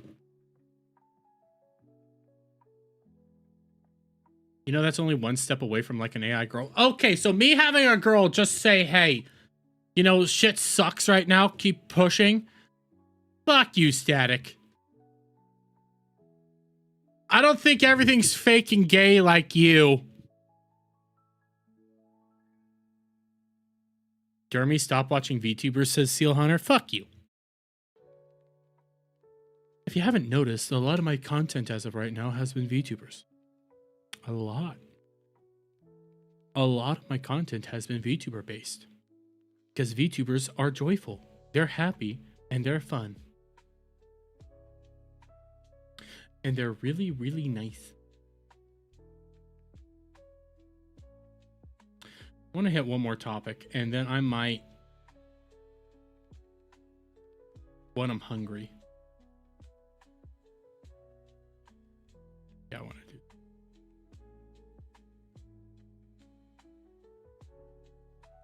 Okay, I want to do this. Because I do want to.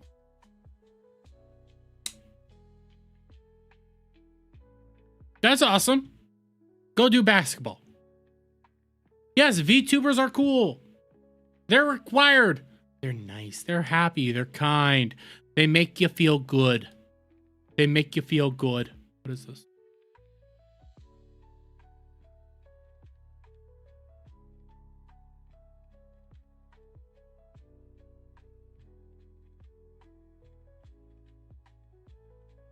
The fuck did you send me, Ariel? We'll pull that up after this. Static's nagging you to do. Fine, I'll play this, and then I have another topic I want to hit. This is from Ariel. It's targeted towards Static, and I don't know why. I mean, I get it. Static's listen. Okay, Static has issues. You know, he's kind of an angry, bitter old man. I get it. He's a millennial. Shit sucks. It kind of failed, but okay. But there's this. Britain has had enough. Oh, that's it. I've had it with this gray slop. Time to find some real food.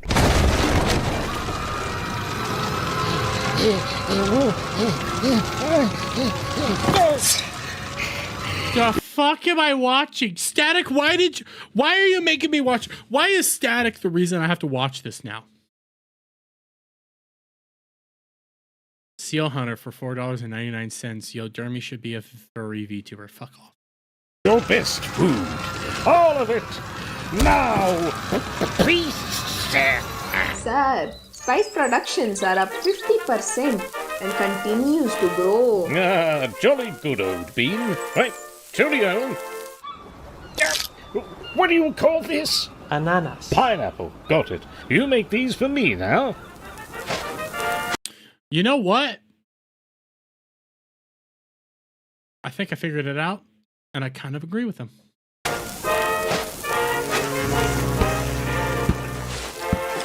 By Jove, what is the matter? Sir, we caught him stealing some grains of rice from your stockpile. All right then, put him to death. Ah. I don't disagree with anything here. You know what? Yeah, we go to war to get good food. Makes sense. Home at last. Time to try this new food.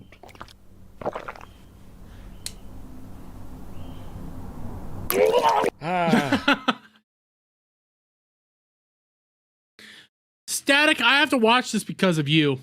That's all I'm going to say right there. And I mean, so we did all this for curry. Got it. Good old-fashioned English food. God's cuisine. Absolutely heroic. No, I was with him until the end of that. I was there, and then I wasn't. But okay, I got one other topic I want to hit. Okay, got one other topic. So we all saw a lot of this going down.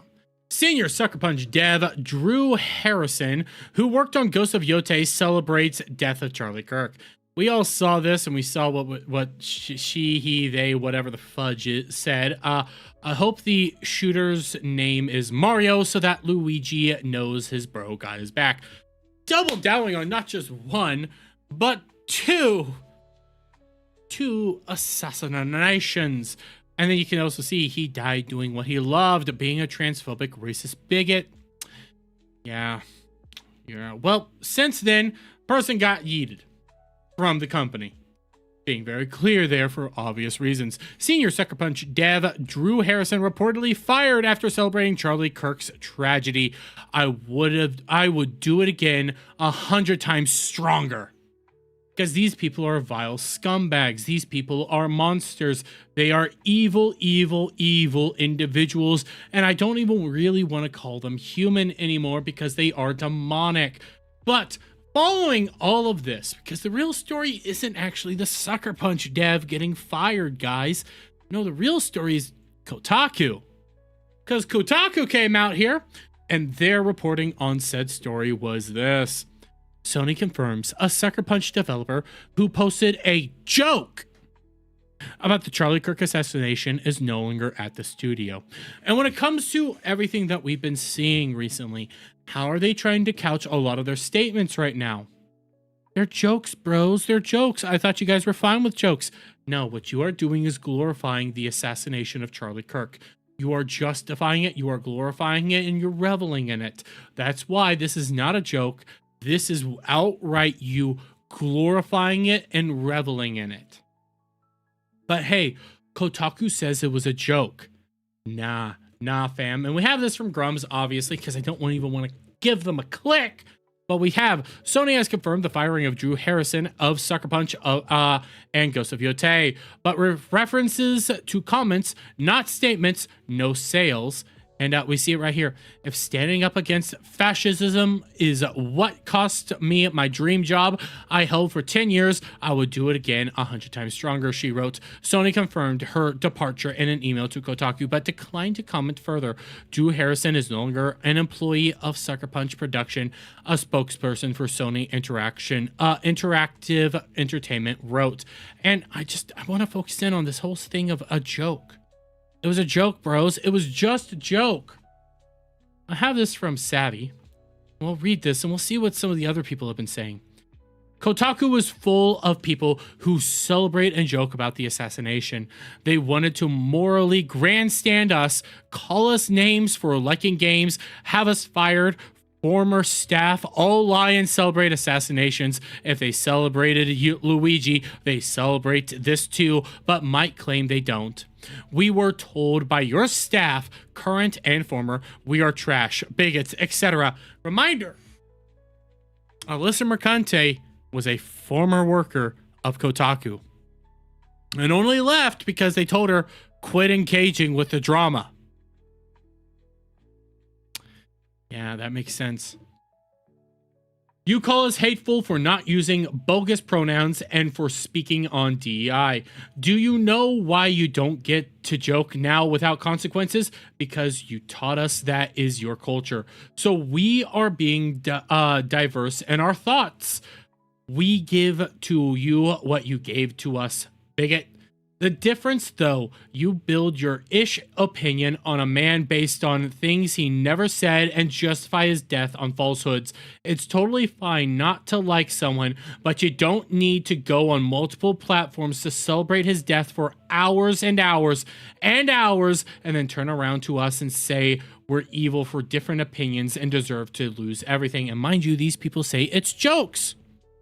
It's jokes, bros. We have this, and I believe this is from Instagram, and it's kind of hard to see, so I'll open it up in another tab real quick. Zach Zwi sharing the interesting story for no reason. Charlie Kirk says gun deaths, unfortunately, worth it to keep Second Amendment, which was not actually his post, was not actually his statement, but hey, that's what they're trying to say. We also got this. Okay, we got this one, opening it up again. Gas and LGBT, I'm just Ken. You can see all that. Oh, well, that's interesting. That's interesting. And I've seen It's Just Ken and some of the things he's tweeted out, but here it is. Here it is. I'm Just Ken was running to the computer, was Real America's Voice, which airs the Charlie Kirk show, confirms he has died. Was it's just jokes, bros. It's just jokes. Some people are not good enough at posting to be posting about this. You're not good enough. None of you are good enough, but it's just jokes, bros. That's why they said what they said. They called it a joke because they're trying to couch it all. They're trying to justify it. They're trying to protect themselves, and they're trying their hardest not to be exposed as the vile monsters that they are. And the problem is they're not really that good at it. The people that are good at it right now are the people that actually liked what Drew said here. The people that liked this, that are still part of Sucker Punch and didn't say anything, haven't been found out. Those are the people that are smart about it. Nobody on Kotaku is smart on this. And here's the thing. I'm bringing this all up about Kotaku, trying to hide behind this. And there's been a lot of people saying that they're just jokes, bros. They're just jokes. Why are you getting mad over jokes? I thought it was okay to say jokes. These aren't jokes. There's no proof here that these are jokes. What there is proof is, you guys glorifying this stuff. You guys reveling in it, trying to justify it, trying to make sense of it. And then when we call you out, you say that they're jokes. They're not. They're not. We know what you're thinking. We know who you are. It's pretty easy because you can come over here. You can say some people are just not good at it. You guys aren't good at it. It's so clear as day to know what it is that you're doing. And only dum-dums think that you're smart right now. You're vile monsters who are glorifying the death of a man whose opinions you don't even know because you believe falsehoods. When it comes over here to this is not what he said. This is nothing akin to what he said, but you lie and then use your lies as justification. You are not better people, and the reality is Charlie Kirk was the best of us and was the moderate. But hey, we're seeing just the scumbaggery that you truly are.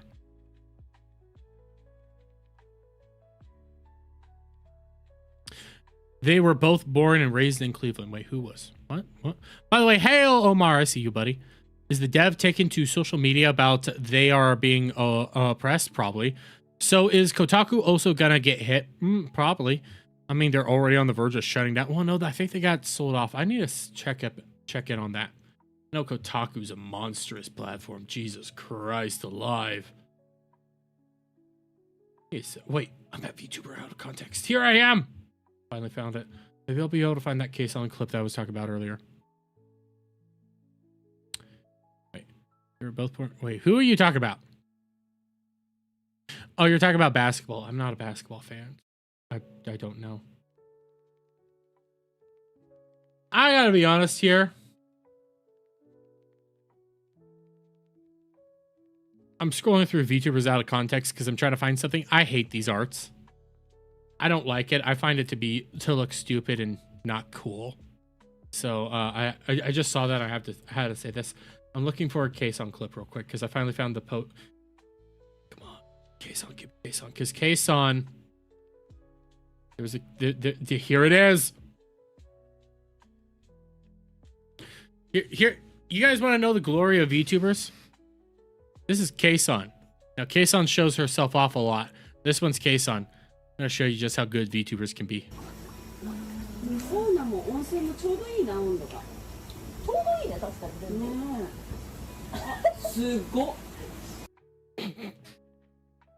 Look at how good VTubers can be, guys.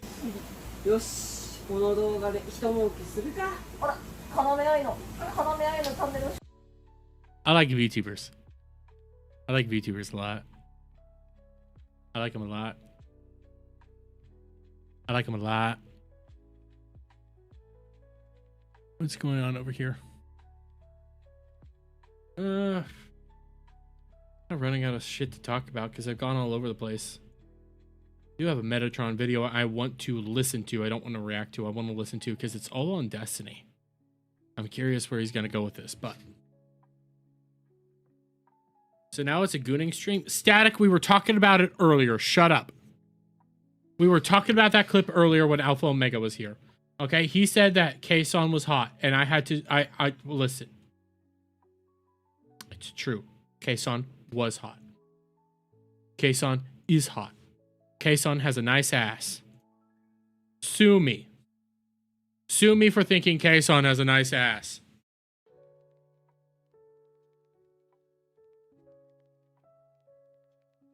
AI images look for realistic nowadays. I don't know what you're...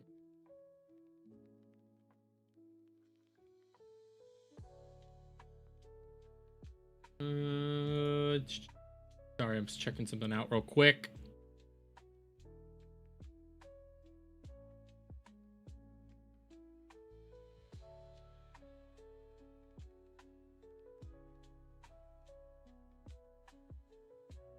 Real quick, I'm going to show this. From Hollywood Reporter, MAGA blames South Park for Charlie Kirk assassination as Comedy Central pulls episode. I actually agree with some people when they say, hey, we shouldn't have pulled the episode. They shouldn't have done it. Because Charlie Kirk liked what they did there and laughed at it. Anybody that says that South Park's to blame is wrong. South Park's stupid, don't get me wrong, but nah. Kel and you are thinking she might be a butterface. Listen, I don't really care what Kel thinks. You know, he likes Lalafels. Like real life Lalafels. That's what he likes. You know, he likes the shorties, the kind of pudgies. That he has his type. And then Static, I don't even know if you're straight, really. I think you're a liar.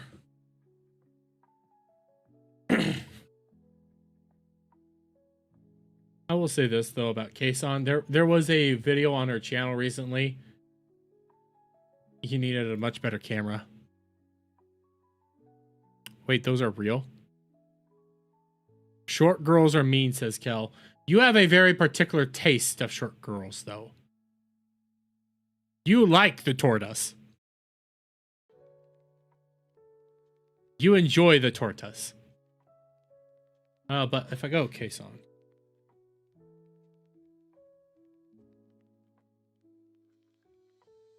Yeah, right here, right here. This. Try to get a decent shot. This was not a great camera. Because you can see the makeup. Today is the meet greet.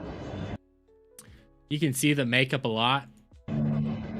This is actually my second time at the Texas Day 1 Japan event. So you can see that a lot. It's like not the greatest. Not the greatest of makeup. But then you see her like this, and you're like...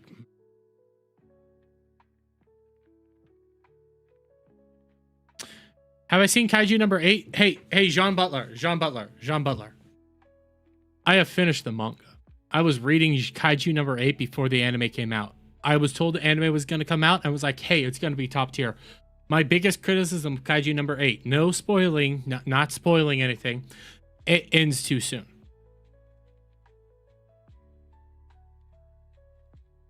They kind of do the blue ball. If you get it, like it's satisfying, but it feels like you need more. If you kind of get what I'm putting down there. But I do like Kaiju number 8. I really love that manga. I've read it. I haven't watched the anime at all because I read it all. And was like, damn, this is so good. I need to watch it. Listen, all I know for sure is that Kel and Static are, well, gay. If they think this is a butterface. And then you... Oh, wait, that's not Kason. That's Kason's friend that I was like, holy shit, that's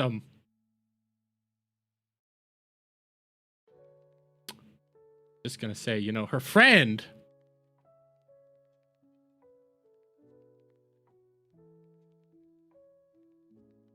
Listen, through all the deep dark shit, I have to show other thing. They blue balled you on solo leveling. I haven't read solo leveling. I know, like, my understanding of solo leveling is like there's still a lot to do, but like when I say Kaiju number, the reason when I say they kind of blue ball you is like you like everything that goes down, and it kind of starts setting it up that more could happen. And then they kind of just end it. If you get what I'm putting down there. And you also, you know, like the final big bad, it's like, well, how could you one up this? This is like the final big bad.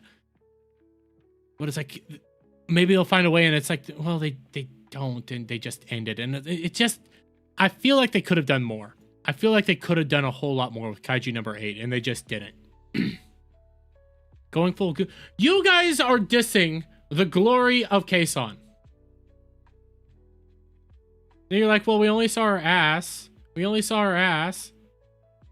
She's hot.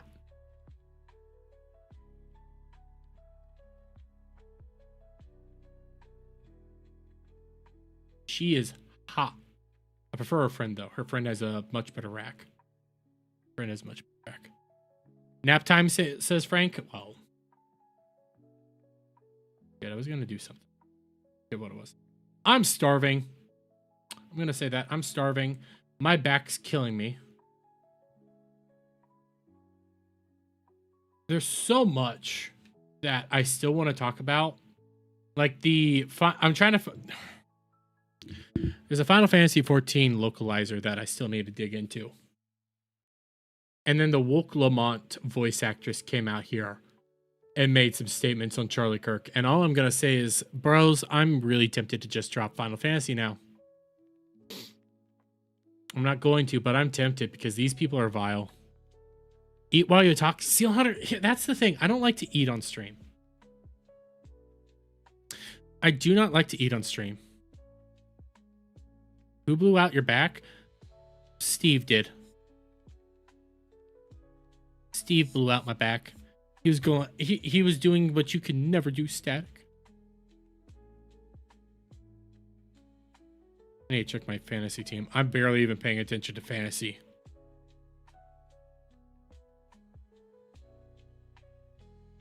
Oh yeah, I've told Monday. Yeah, all my last remaining players played Monday.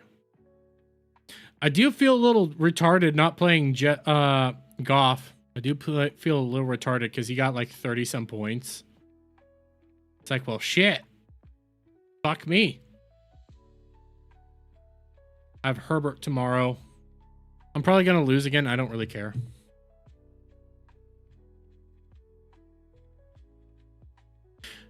I think I'm going to call it a night. I don't even think I'm going to be playing Final Fantasy just because, like, I'm tired. It's been a crazy couple of days.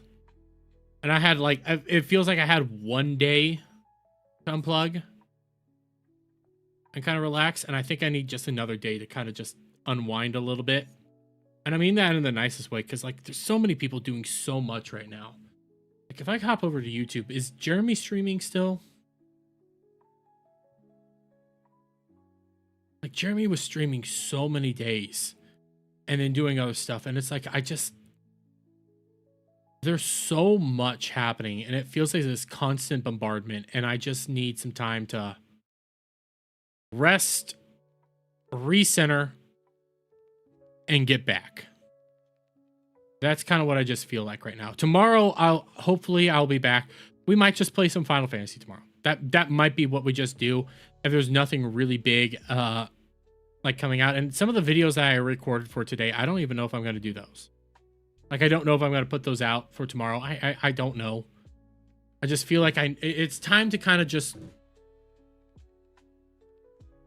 recenter and reposition a little.